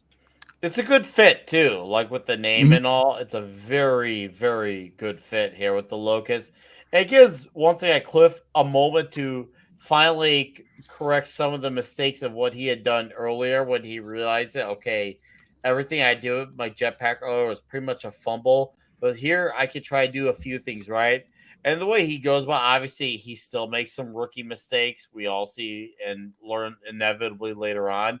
But you still get to see him try to at least do better as a hero in the heroic stage because he kind of just takes off at this guy and Peavy lets off the best expression. And even though this is just a panel of Cliff looking at the gun by his side, I thought this was still excellently drawn right here. I'm like, damn, that actually, because like Cliff's just like, oh shit, damn, really? I'm gonna get caught by this guy. I can't let this shit slide. Come on, dude. And then he kind of takes up. You got played, sucker. Hey, he takes off. It's great. Mhm. Yeah. That's what at least I got for this page. That PV had the perfect distraction. This is where our boy Secord he takes off, man, and it's off to the races. And yeah, it's a very suspenseful, but also well written and drawn, sequence here because he obviously he's running out of gasoline, and he has to also. Oh, well, we got distracted by toxicity. Oh This is some of no, the most. not again. By the way, this issue here. Oh yeah. It's not just because of her. Obviously, we love her. Some of that action sequence and the plane and everything. I think some of the most impressive work of his. Thank you, Clobby. Series, and I don't mean just because of Betty. Obviously, I mean No, I agree. Great stuff. I agree because that's the thing because you get to really see, okay, what are you without the jetpack versus what are you with it? Because obviously that you want to have the jetpack, but it's just like you really get to know a hero at most when he's without all his convenience. Right. Mm-hmm. Are you still going to do the right thing when it's not as convenient? And you still see Cliff do that, get into the plane, and he has to make the hard moves and the hard choices. And it shows in these, obviously the pages after this, but obviously this is the page that slowed that down for, well, you can figure out why. Mm-hmm. Like I said, it's the page like this that where you stop to kind of like you kind of lose yourself when you're reading. It's like they had a great idea in using a Betty page. Yeah, the artist knew that you needed a moment, so he gave you a really good moment. Yep. Mm-hmm. Well, and even before like the Betty Page thing too, before we've got her gorgeousness on screen and all that perfection. But like, I just loved how the guy that shows up, that's supposed to be the guy that's actually supposed to be the assigned to the rocket, that's actually supposed to be the hero, fancy military pilot, like that is so reminiscent. That outfit is so reminiscent of like World War II experimental aircraft kind of stuff, like the suits that they were trying to come up with, using the leather, using those colors, like all of that stuff is very classic, very reminiscent of like experimental aircraft stuff, because all the stuff that they were going on back then, they were just doing the best they could, where they would go by pilot complaints. They'd be like, okay, my eyes hurt. Okay, well, let's put some goggles on you then. Okay, well, my hair feels like it's getting ripped off. Okay, well, let's put a little helmet over the top of you. Like, you can tell looking at it, it's like they literally just built it piece by piece, because they're like, we're literally fixing problems on the go. Whereas it's like, he's just wearing his normal bomber's jacket, like his normal pilot outfit. And we're like, look, that's all pretty solid. That works. All you need is the helmet, because otherwise you're going to hit your head and literally kill yourself in a heartbeat. And I think I love the aesthetic differences between what we see the Rocketeer as and what the military experimental version was supposed to be. Mm-hmm. Agreed. Well said, Common Nerd. And of course, she looks hot as shit too. So, but yes, to go back to what everybody was concentrating on. But I want to now capitalize on what Claudia said, because this is a great action sequence, because I could see this. I could feel you can see that in a movie. I can feel the suspense. Yes, thank you. I can see this happening if it were to be like in a movie sequence, and I can feel the adrenaline rush. I can feel the suspense. I can feel like, oh shit, Cliff ran out of gas, and what the fuck is he gonna do? Because he's stuck all the way up there. This is not like where time travel comes into play. This is not where you have some easy convenience, giant character to save you. This is, how am I going to do this? how am I gonna make this work? And you feel like, and oh shit, I'm still also up in the air with the wind. I'm dealing with the wind. The wind is a whole other factor that a lot of writers don't really factor into play, which I get. It's not the first thing that comes to mind, but it is a factor because especially when you're up in the air, the wind can make all the difference. When you win something, you lose something, especially in the loss department.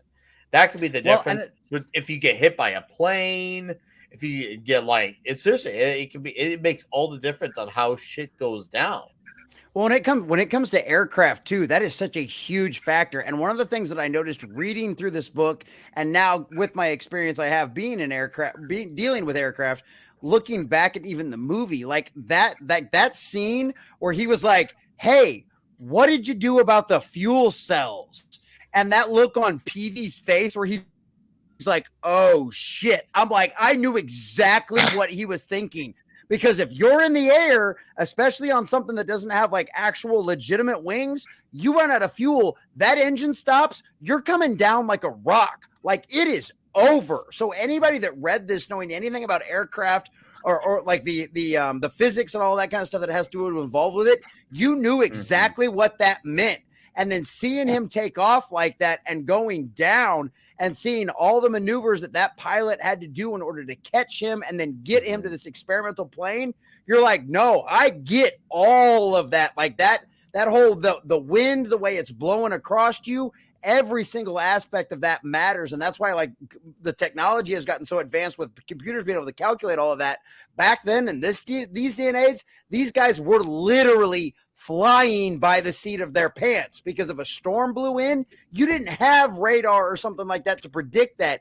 You just had to deal with that. And that's one of the things, I don't remember if it was early on in this. No, it's later after this.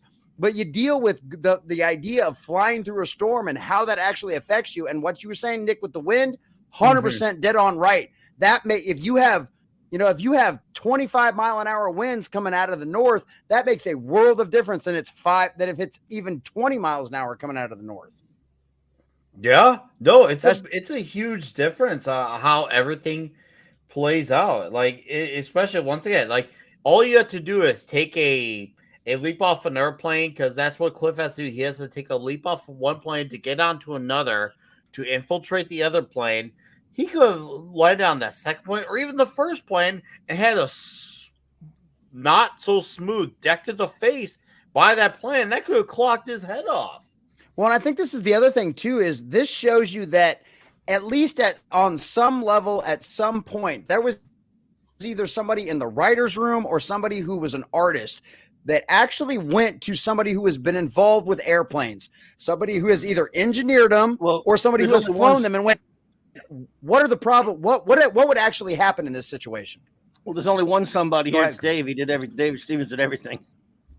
Well, but I'm saying is he had to have, but I guarantee you, Dave wasn't an aircraft mechanic, wasn't an aircraft engineer. No, but I mean, he had to have talked to somebody who had inside knowledge to understand and add some of that stuff into this. Right. I'm just saying he did it all. Everything you see there is him. So yeah. Right, but that's what I'm saying is that shows you the differences. Back then, these artists, these writers respected the story they were trying to tell enough to actually go and try to get some real world information. Understood. And then, as I mentioned earlier, he did storyboarding for like Raiders of the Lost Ark. So I think that's why this action sequence looks so great, is because he had that experience of storyboarding action sequences for movies. Yeah. No, agreed. It's a testament how talented he was. Agreed. Wholeheartedly agreed. Seriously, like Dave Stevens' talents, like, I mean, Jason was right. I don't know if he's still here, but Jason was so right about no, I disagree, but I get why he said, because his talents were just so incredible. But I'm glad we had, because we get to acknowledge once again his body of work and appreciate all the little details up until the major, more so obvious details. But JT Gunn, Late Night Cap, for $2 says, thanks for the comic book and music reviews. Cheers. Thank you, JT. Thank you for the $2. I appreciate it. Nice of you to drop in, sir. And yeah, no, hey, pleasure's mine. It also helps that I have a great panel here that helps with the comic stuff because honestly, I have a great team. That's really you got Ironcast here, who helps with the thumbnails. You got guys like Klobby and Fenrir and Pablo, and now Common Nerd now onboarding, who come from all these various perspectives. Some of a generational, some from more of a not as knowledgeable on certain generations of comics. We make it a well-rounded team, and also we enjoy each other's company, and we also like to have fun. So that's really all that it boils down to is having fun, loving doing this show. It's one of my best times of the week every week when I do this. So thank you for $2. Hopefully that was worth your $2 getting all that info out. All right. So we got, of course, we get the closing of the action sequence here. And once again, you want to talk about a crash landing and then oh, hey, I'm fine, guys. I'm fine. I'm all right. I'm What's all okay? right. Money shot. It's one of those cliches, but the cliche is very necessary. Dude, I have been in a situation like that I just do stuff, go, everything is fine, I'm all right, boom, right to the floor. Mm-hmm. I didn't know what the hell happened after that. It's just like you actually feel right? You wake up and everything is perfect and Night Vor. I'm fine, right? You start walking, give a couple of steps, and everything goes dark. Mm-hmm. So I instantly go when the moment he rises his body and everything, he looks heroic. I was like, yeah, he's out. I will see him actually in that position, just perfectly still, just being completely unconscious, just standing there. Because sometimes that actually happens, especially if it's a hit to the head. Mm-hmm. Mm-hmm. You don't really know. Well, yeah, that's the other thing. That's why they always have to check your pupils and stuff like that, because you don't know when you get hit in the head like that. You think you feel fine, and the next thing you know, all of a sudden you're standing up and you pass out. Yeah. And the fact that he wakes up so angry and is like automatically on the phone and trying to get things done, like I just love that. He's like, that is such a man's man right there. He's like, okay, I know I screwed up, things are bad, but what can I do to fix it? That's Agreed. instantly what you will think, especially if you went blackout on that situation. Just your first thought would be exactly the last thought you had before going down, because your brain is stuck there. No, really, your brain is just like, do you remember what we were doing 4 days ago? What do you mean 4 days ago? It was 5 minutes. Am I in an hospital? Oh. No, right? No, for real. No, you're right, Pablo. I wholeheartedly agreed. It's like and what no, Cliff is such a he's the typical dude once again who does crazy things for love. He's still committed to the cause. He's willing to damage his body for every inch of it in order to once again. It just shows you how selfless he is in that respect. That he's willing to take as many hits as possible so that he can also make sure others are fine. And also he wants to really earn, obviously, the love. Of course he does. Of course, every guy wants something to gain from it. Nor would every other lady would want to gain something. It makes sense, as they should.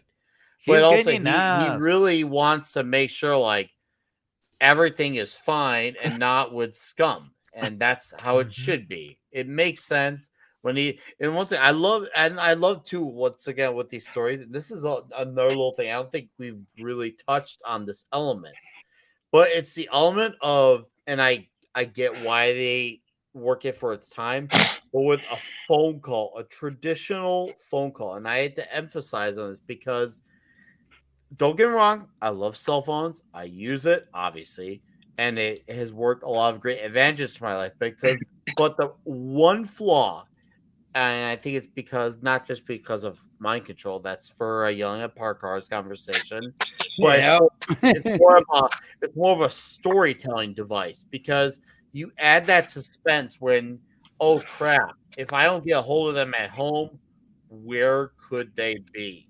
Yep. Yeah, I And still remember that era, man. When you used to call, hey, is there, let's say, your friend or your mom or somebody from your family? No, it's not here. Oh shit! How do I get them? Will I be? If it's an emergency, you're like, should I take a bus and actually go try to find them? Because there was no other way to doing stuff on that era, and that shape of the phone and everything. My great aunt had that disc dialing phone on the wall, the classic stuff from the movies. Man, that thing actually existed and it was amazing. The the sensation of dialing up, of moving the wheel. Yeah. So watching that page, I was like, man, this brings so many memories back. I even thought about there was a guy that calls, I think it was looking for his girlfriend or something, but it was a wrong number, right? So he calls my home. And I'm like, no, she's not here. She went to do a pregnancy test and I hung it up. You're evil, Pablo. Never thought the rest of the story. I will never know what happened, but goddamn phones were really, really fun and stressing. I miss those times. I hate cell phones now. Well, I think it's one of those, and like you were talking about earlier with like the whole suspense aspect of it. Like growing up as a kid in like the late 80s, early 90s, before really even answering machines became a really big thing and all of that kind of stuff. It's like, it's one of them situations where it's like, yeah, you used to not have any idea. And like what goes on post this page and post some of the other panels, and then it goes on with the rest of the chapter. It shows you, it's like, okay, look, I know I've screwed up. If I can't get a hold of this person right now, I might not ever see them again. And that's a big thing that was a big thing back then. You had to go to extreme lengths to get a hold of somebody because you knew if you didn't, it was all going to be over. And nowadays with the convenience and everything else, it's like, well, if she doesn't text me back, I know she got it. So that's on her, not me. Whereas this dude is like, I literally have to fight my way out of a hospital to get a hold of her after I've shot in the ass. Yeah, after getting a shot in the ass and that's the next panel. But after being blown up and everything else, he's like, no, screw this. I don't care. Get out of my way. I gotta find my girl. Mm-hmm. So yeah. You don't see that kind of passion anymore. And I blame technology. Yeah. Totally. Technology has made life it's made things boring. It's not fun anymore. Convenience. Okay, Jonah Hex, I just want to say you're mostly right. However, me and my girlfriend, we do this. Oh, and there's a few YouTubers. You're mostly right, though. You're mostly right. If you like traveling blogs, there's a couple called Katie and Eric. They have a postcard club. So instead of just donating to the Patreon, they actually send you a postcard from wherever they are. All right, I'm putting this out there right now, and if any of you little jerks steal it from me, I'm gonna go ahead and I'm putting it on record right now that I started this first. New membership rewards, Christmas cards, Christmas cards. Every single person that joins your channel as a member gets a personally signed Christmas card. Now, if you're one of those guys that's got like 10,000 members, well, I'm sorry. I'm sorry I put this idea out there, but they're all going to demand it now. Or Christmas cards. Or if since we're kind of on the topic here, how about a postcard? Yeah. I mean, we're just saying no one ever sends them out. I think that's a good way to go because that's but that's different. What I'm saying. I mean, it's the same kind of thing. Christmas card. I mean, how many people do you get a Christmas card from every year? I literally have one person that I know that sends out a Christmas card every year. I receive automated mails from random forums. Okay, automated. No, that doesn't. Same. That doesn't count, Pablo. I love you, Pablo. That doesn't count. I get what you're saying, Commodore, and that's funny you mentioned that. I'm going to be something to a point with that for my upcoming memberships that are going to debut in the spring.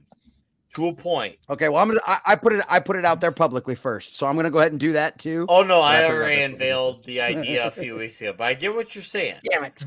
I get it won't be specifically on Christmas. It's more of a if there's a certain tier you back, you're gonna get a personalized letter from me for joining, and that tier will come with like a bottle opener, a shirt, a box of Waffle Crisp cereal, stuff like that.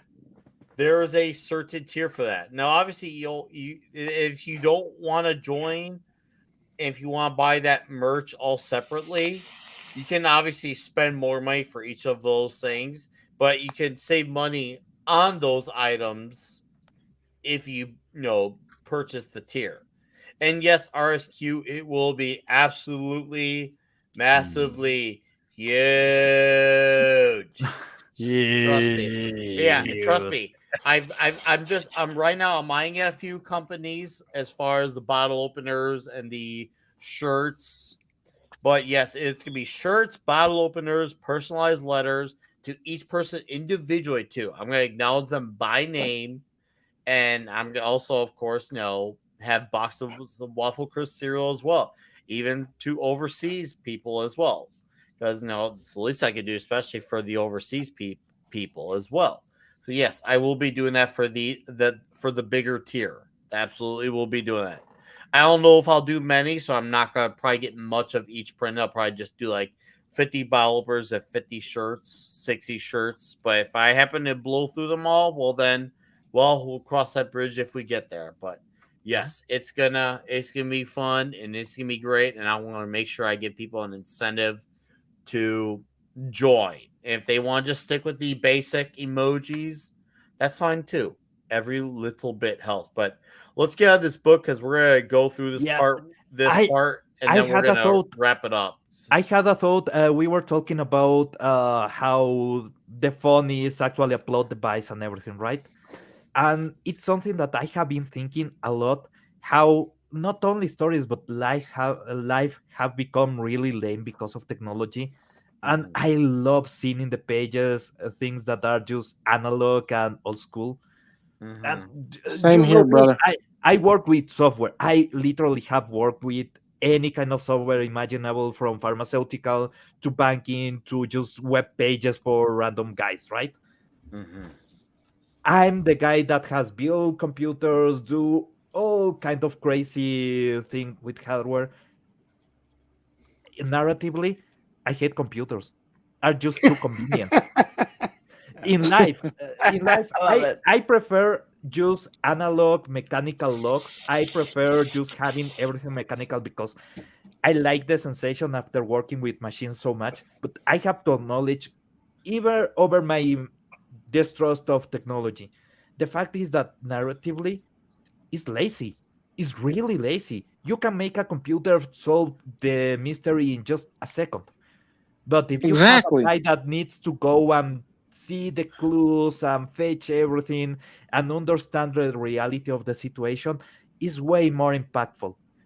And it kind of kills the magic of things. Yeah. I mean, now we literally have satellites that show us how the universe is. We can no longer be creative with it and just make fun shit out of it. Things we can no longer make secret civilizations and other continents around the world because we already have a freaking map of the world. We can no longer imagine sexy mermaid girls under the bottom of the sea because we have freaking subs there already doing the crap for it. You know how Nothing's I get to that complaint? It was Batman, because Batman before was really his mind what solved the mysteries. Now he has gadgets for every fucking thing. So his technology, he can in the Arkham games, you can recreate something that happened in the past just by scanning a small detail on. I saw. And you have a whole movie of everything that happened. And I'm like, that's bullshit, man. I want to be a detective. So I miss the times where you'd analyze it and put the things together. You don't need to recreate the crap. You just need to think. Yeah, exactly. So Batman has become lazy. The writing on Batman has become so lazy. At this point, Batman isn't even a fighter anymore. He pretty much just goes around with battle armor. Yeah, it's no longer just a guy in a suit. Yep. Here, the fact that he misses a way to communicate is enough to set everything in motion. I love that. I miss that. Yeah, that's my complaint about technology in comics. On in histories altogether is just a Deus Ex Machina that misses the point of what you are doing narratively. So yeah, it's a waste. Right. Nick, So you we, I are love- I I was, know. are we, I ju- cut are out we, real are we jumping quickly. into this end? Because I really do like the way this ends. So No. you jump, And if you we're jump gonna into the talk last about one. this part as soon as it ends, and we're gonna wrap up because yes, we are gonna do a part 2. Yeah. Oh, Oh, sweet. Yes, we will do a part 2 because it's necessary. Oh, yeah. And I love the smack talk that goes on here. But even though I like it, I'm gonna let a few gentlemen who haven't had as much of a chance to really go on about this as they should because they really deserve it. And also, it gives them an opportunity to fulfill the rest of this. So, anyways, for the smack talk, D Bud, go on about this great smack talk going down. Oh well, I mean it's kind of a fun thing about they're talking about Howard Hughes and you get more of a they're talking more in the vernacular of the time. Mm-hmm. So you're getting they actually kind of give a good feel of the time of the way they're talking, but Yeah. they there's kind of mutual respect going on there a little bit too. I think with this, they're kind of playing with each other. They know that they kind of been had by Cliff, but they kind of respect what he's been doing with them, and they understand where PB's coming from too. And it's a nice little send off at the end of this chapter. But I don't know if there's more to. Do you read anything more into that, Clobby? Because you know those Doc Savage characters better than me. Well, I thought it was kind of funny. They didn't realize why he made that. He leaped to the conclusion that it was Howard Hughes. I mean, Doc Savage was well known, very famous. He lives in the 86th floor of the Empire State Building, and everyone knows who he is. But that was kind of strange, but it was kind of funny. This really made me want Dave Stevens to do a Doc Savage comic so bad. That's exactly how I always thought, Monk Mayfair would have looked. That Monk, that brilliant, puggy looking little dude. So, and Ham. So it was good to see that. It was very fun to see that way back when I remember. But yeah, it's weird. I'm not sure why they decided to do that with Howard Hughes, but hey, it was used later by the writers of the film, wasn't it? Or they just decided to make it the movie about Howard Hughes, sort of. Well, and he was the big aircraft man at that time. Yeah, I mean, before the worked. war, so that it made sense because it was an aviation thing. He was from that area. Yeah, I mean, it all kind of fit if you know that the history of LA at that time and worked the for the movie, aviation great. industry. Yeah, perfectly. But I still, I'm always going to prefer Doc Savage. So the Man of Bronze. And again, not the only pulp character in this comic, but I guess we'll do the other part later, right? Yes, no, definitely. I just Who figure knows? this is a hell of a cliffhanger right here with PV, and he sees Butch, and look at that big smile on Butch. Look at that big smile on Butch. Don't just give him some bacon. He makes you want bacon. Look at that pudgy dog. I want to hang out with you. Well, one of my favorite dogs has always been English bulldogs, and that's exactly kind of that little look he's kind of got, like that short, stocky, fat. And like I just want to squeeze him, I just want to pick him up and love on him because look at him go. He was a perfect addition as a little side character, as some little happy thing just to look off to, and then that fart joke in the beginning was just amazing. Oh, I know. Well, when he told, and that was one of the things we kind of skipped over in the beginning, is like when he told that little kid, he's like, "Oh, that's where you're going? Hey, awesome! Hey, take the dog with you. Just take it off. Yeah, she'll give you a free ice cream if you tell him I brought him. And here's all these things that make him fart. Feed all of these to him before you get there." Yeah, God, I loved that. You gotta admit, I have 2 dogs, right? And goddamn son of a bitches fart like crazy. Yeah. Oh, they do. Yeah, dogs are just like that. Is rip wind, bark, rip wind, bark. You grow accustomed to that. Yeah, I had a after dog that her stinks. I had a dog that her stinks used to smell so bad she'd wake herself up when she farted in the middle of the night. God, I love Dalmatian shepherds, but man, their farts were bad. Man, their that's farts were bad. hilarious. All right. Maybe it was something you And gave it her. was the best part is the best part. No, the best part is she just kind of look around. Did anybody realize that was me? Kind of lick her nose and go right back to sleep. Like, yeah. So I just want to say quickly, Hale, welcome. I'm sorry you caught this part of the stream. F. Husey and TZ Burton. I apologize because this is gonna be the part where we do wrap it up. So unfortunately, you caught the tail end of it here. I did have one bit more if you got a second. Oh wait, no, we're going to right here. Yeah. We're gonna show off this one last page, and yes, we will do a part 2. And this is an important page here. I just want to give everyone heads up here because this is a very important page because now you see where Cliff left the letter to PV, and you get a big jolly smile on that dog on top of the letter there. It's just a heartfelt moment all across the board. Big letter, big smile from the doggy, and you get to see Cliff going on that busted ass plane to go get those loves after he was basically on a load of drugs. Now that's a man right there. Right? That is a man. Yeah, who has not stolen a plane of drugs? Wait. That's not some piece of junk plane. That's his experimental racer. That's why it barely holds together. It's experimental. So, okay.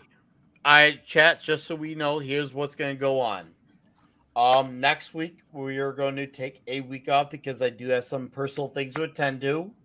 Fair. But when we're back in the week after, so in 2 weeks from tonight, this will be part 2. It's going to be great. It's going to be huge. It's going to be fantastic. And gives you more than enough time to catch up on part 2 of the rest of the Dave Stevens, the Rocketeer material after this particular point. So this gives you more than enough time. We're going to have fun. It's going to be great. It'll be episode 92. So kind of huge. Kind of huge. Kind of huge. So you want me to wait till next time to do that thing I had for you? Oh, what do you got?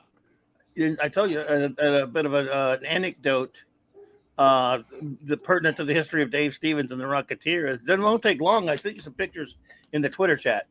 Oh, I missed it. You know, we could look at that as one last thing before we go. go quick. I mean, yeah. unless you're in a hurry. That's fine. No, we can do that. It won't take a minute. That's fine. We're gonna show Vince is right here. This is a Rocketeer statue. Oh my! That is sick. Nice. You gilded hero. Oh my god! I want Nice. that. I need it. So if you That haven't would go joined for- Gilded yet, That's beautiful. this is another reason why you should. Mm. Another Wow. reason why you should. And then here's another reason on top of it. There you go. Oh yeah. So don't say I didn't do anything nice for you. All right, Clubby, go ahead and share your Well, screen, it's in and the- then want me to find it? Sure, Unless and you I'll want share to. your screen. I'll share your screen. Well, let me get to it then. I thought you were going to do this. RSQ001 says huge, cool after FNT show. Well, thank you. I don't think I've seen you here before, but I do thank you for coming and checking out our show. I do appreciate it, and I do want to thank those who sent the super chats our way as well. Thank you very much for doing that. I greatly appreciate it. When we come back in 2 weeks for Rocketeer Part 2, we're going to have a blast as we finish the rest off. But before we plug channels, we're going to Klobby do this. And, ooh. Oh, yeah. The Okay. torpedo. When I attended Dallas Fantasy Fair in 1986, and there was a panel there, the Jack Kirby panel with a bunch of, not only Jack Kirby was there, but Will Eisner, Frank Miller, Gary Groth, and the legendary artist Bern Hogarth were there. They were talking about, of course, this panel was about the Jack Kirby art controversy at the time, that what Marvel was doing to him. I won't get into that, but they were all just talking basically about how Marvel and DC, but mainly Marvel in this case, screws people over. Case in point, at this point, this is 1986, just a couple of years. Rocketeer isn't even finished because Rocketeer went from there were only 8 segments of this that Dave Stevens ever did, and it went from 1982 to 1988, so it wasn't finished yet. And Dave Stevens had told Bern Hogarth, the legendary Bern Hogarth, that he was being attacked and sued by Marvel Comics because they found out that this comic from the mid 70s, I forget the exact year, Marvel premiere, with a character Torpedo had previously been a Daredevil villain, but he'd become a hero type. He was fighting these characters that were something like the Rocketeer gang or something they were called. I forget what they were actually called.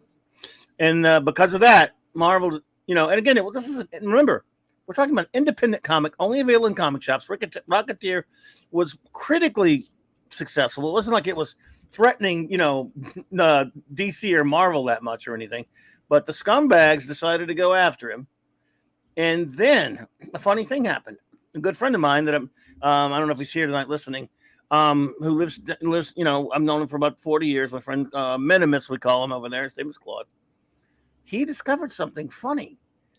Let me show you a picture of an exhibit. Yeah, Claude B. Parrish. Yep, you know him? Oh, yeah. Exhibit B. This is a smaller one. This is Batman 178, many years earlier by Gil Kane cover with the Rocketeers. I wish I had a bigger picture to show you. Sorry, I thought it was bigger than that, but man, it's all good. I get the idea. Well, Claude called.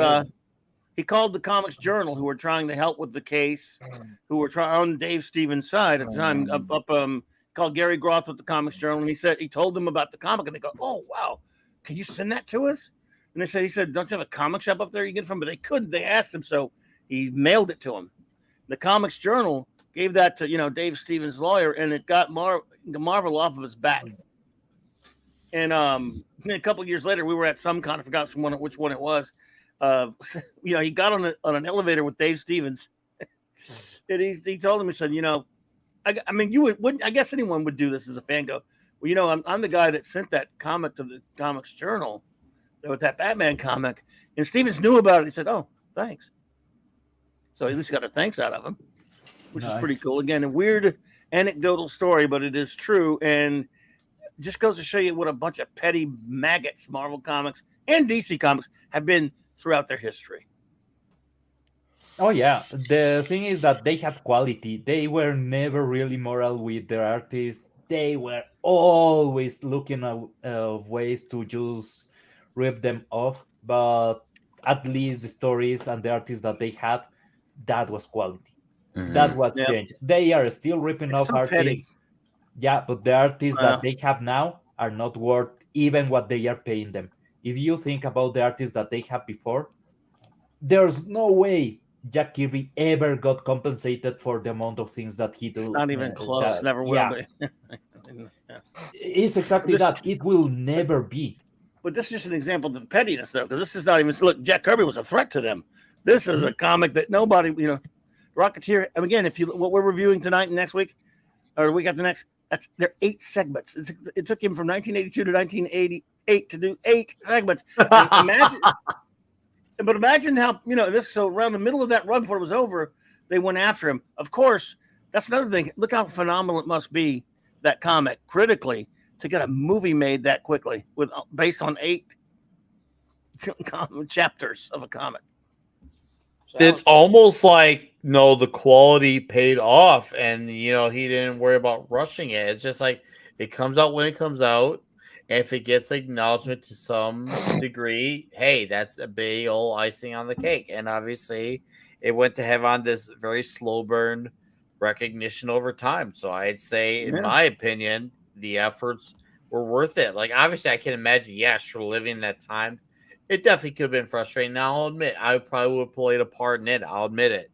But in a retrospect sense, this definitely seems like it was the best move for everyone, especially Mr. Stevens. Absolutely. And again, just wanted to throw that out there as part of this thingy. So no, thank you. I'm glad. No. I'm glad you mentioned it, because I had been mean to cover that for tonight. So that's good. So all right, chat. Once again, part 2 next week. Next week we'll do the rest of the Stevens story. Also pinups. We showing off the badass pinups, Steve Ditko covers and all. So it's gonna be great. We'll have more goods to show off. It's gonna be fun, and of course, we'll have our next analysis on that in 2 weeks. So it'll be weird to not have a Friday night doing this, but I promise we will be back for the 90th episode. So thank you once again to our mods, Eric K. I saw you earlier. Thank you, sir. Appreciate it. Hey, And of course to our chat, our super chatters, and don't worry, there will be more shocker next week. We We love you really want guys. to really double down on the Rocketeer to balance things out, and we love being here. And of course, the show wouldn't have worked out without you guys. So with all that said, though, we'll see you guys in 2 weeks. I'm gonna let my gentlemen plug what they got coming up Adios. on the way they go. So Fenrir, I'll let you go first. All right, it's always great to go first. But I'd like to remind everybody here, I like to once again welcome the common nerd into our ranks as one of our own brethren in combat. It is glad to have you here, man. Good to have you. Thank you, Fenrir. But I'd also like to comment I'm a bit disappointed for the fact that we are mostly white dudes here. Come on, gentlemen, move with the programs. Fenrir, I'm a Mexican, FYI. Ah, well, you're Yeah, a I've light got my skinned one, not a real one. Yeah, and if you like, I can go to the front sometime. Okay. All right. So you don't know the difference between güeros, morenos, and negros. Okay. All right. I get it. Mientras no sean pendejos, todos son iguales. Sí, güey. Well said. But yeah, this was a fun night. Enjoyed you guys. Seriously, whatever time is right, we'll drink the Kool-Aid of party. Now let's let's all go have fun. Subscribe to my channel. Give me stuff without actually having to earn it because I'm black and you have the obligation to do it. Do it. All right then. Peace to you boys. Stay safe. All right, Fenrir. I'm gonna go to Good night, bed. dude. Thank you Fenrir. for being here, Night, sir. Appreciate it. Night, Fenrir. All right, Pablo. Hey, I actually need to sleep. Okay, my life has been interesting today. I had a lot to work on the house, and before that, I have been playing Legend of Zelda for over 100 hours in 2 weeks. Damn. Make the calculations. I have Nice. not slept at all, and it was worth it 100%. I love it. If you haven't seen the new video that came out on Mi Nasecha Español and you know Spanish, try that video because I'm trying a new format. I'm mixing a bit because we want to try things. We want to experiment. Right now, since the algorithm is being an asshole to us, Yeah, it is. why the hell not? If nobody's watching, we can do whatever we want. That's the theory. Let's see what happens. But yeah, last video was about hype and where is it going, because it hasn't disappeared, but anime has a lot of hype, video games has a lot of hype. Why is Hollywood not getting hype? Is their fault. Suck it. Other than that, videos keep coming on Mi Nasech Español or Mi Nasech proper. Crazy stuff is going to happen soon, hopefully. That will be it, guys. It's always awesome having a really nice chat with you. And I'm not only a Yoda toy, I'm a parody Yoda toy, because you cannot be something, you need to be a parody on Twitter or you will get kicked. I have so many things to say about Twitter, but it's not the time, it's not the place. It's the place to say this comic is awesome. You guys on the chat are awesome, and my friends, it's good to be here. I agree wholeheartedly, dude. Hey, you have a great night. You have a great weekend. You too. And I look forward to when we resume this in 2 weeks. It's a perfect opportunity to finish off this run. And until then, my friend, I will see you soon. And now our guest, D-Bud Martin. Hey, Nick, I want to thank you again for having me on your show. I want to thank everyone in the chat for showing up. I'll give you a last little bit of cheesecake from Dave Stevens here. This is Valkyrie from the Airboy comic.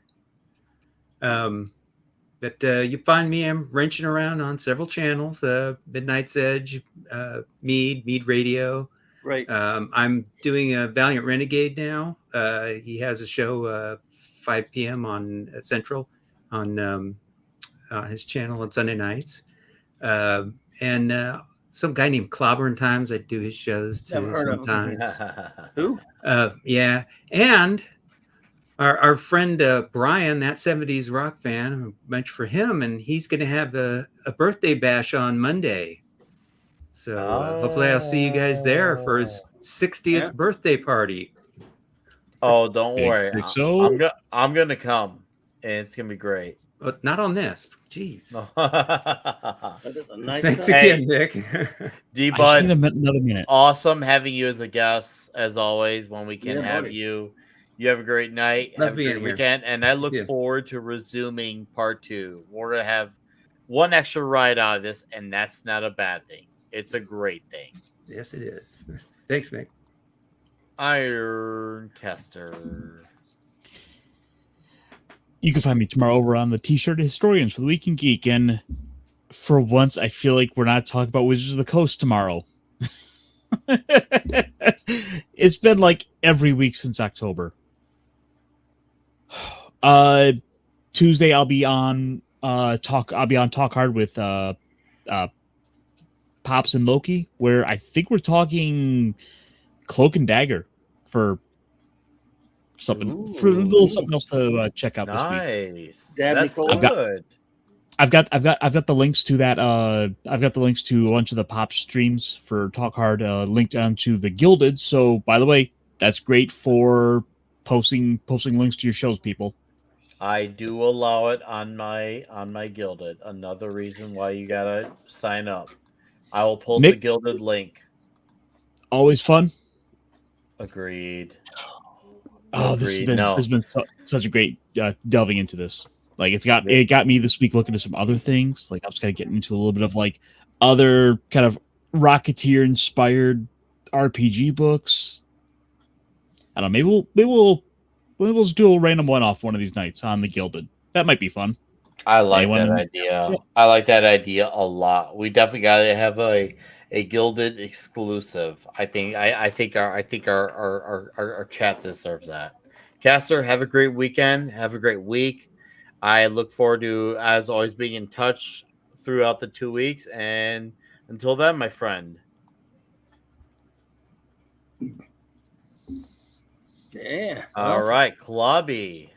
Well, yeah, buddy. Thanks for having me, buddy. It was fun as always. Love the Rocketeer. Love Dave Stevens.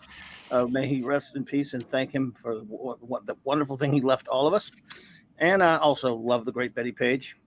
So, yeah, nothing much going on really other than Saturday night Star Trek tomorrow night, 9 p.m. Central Standard Time. 4 more episodes of Deep Space Nine in season 5 now.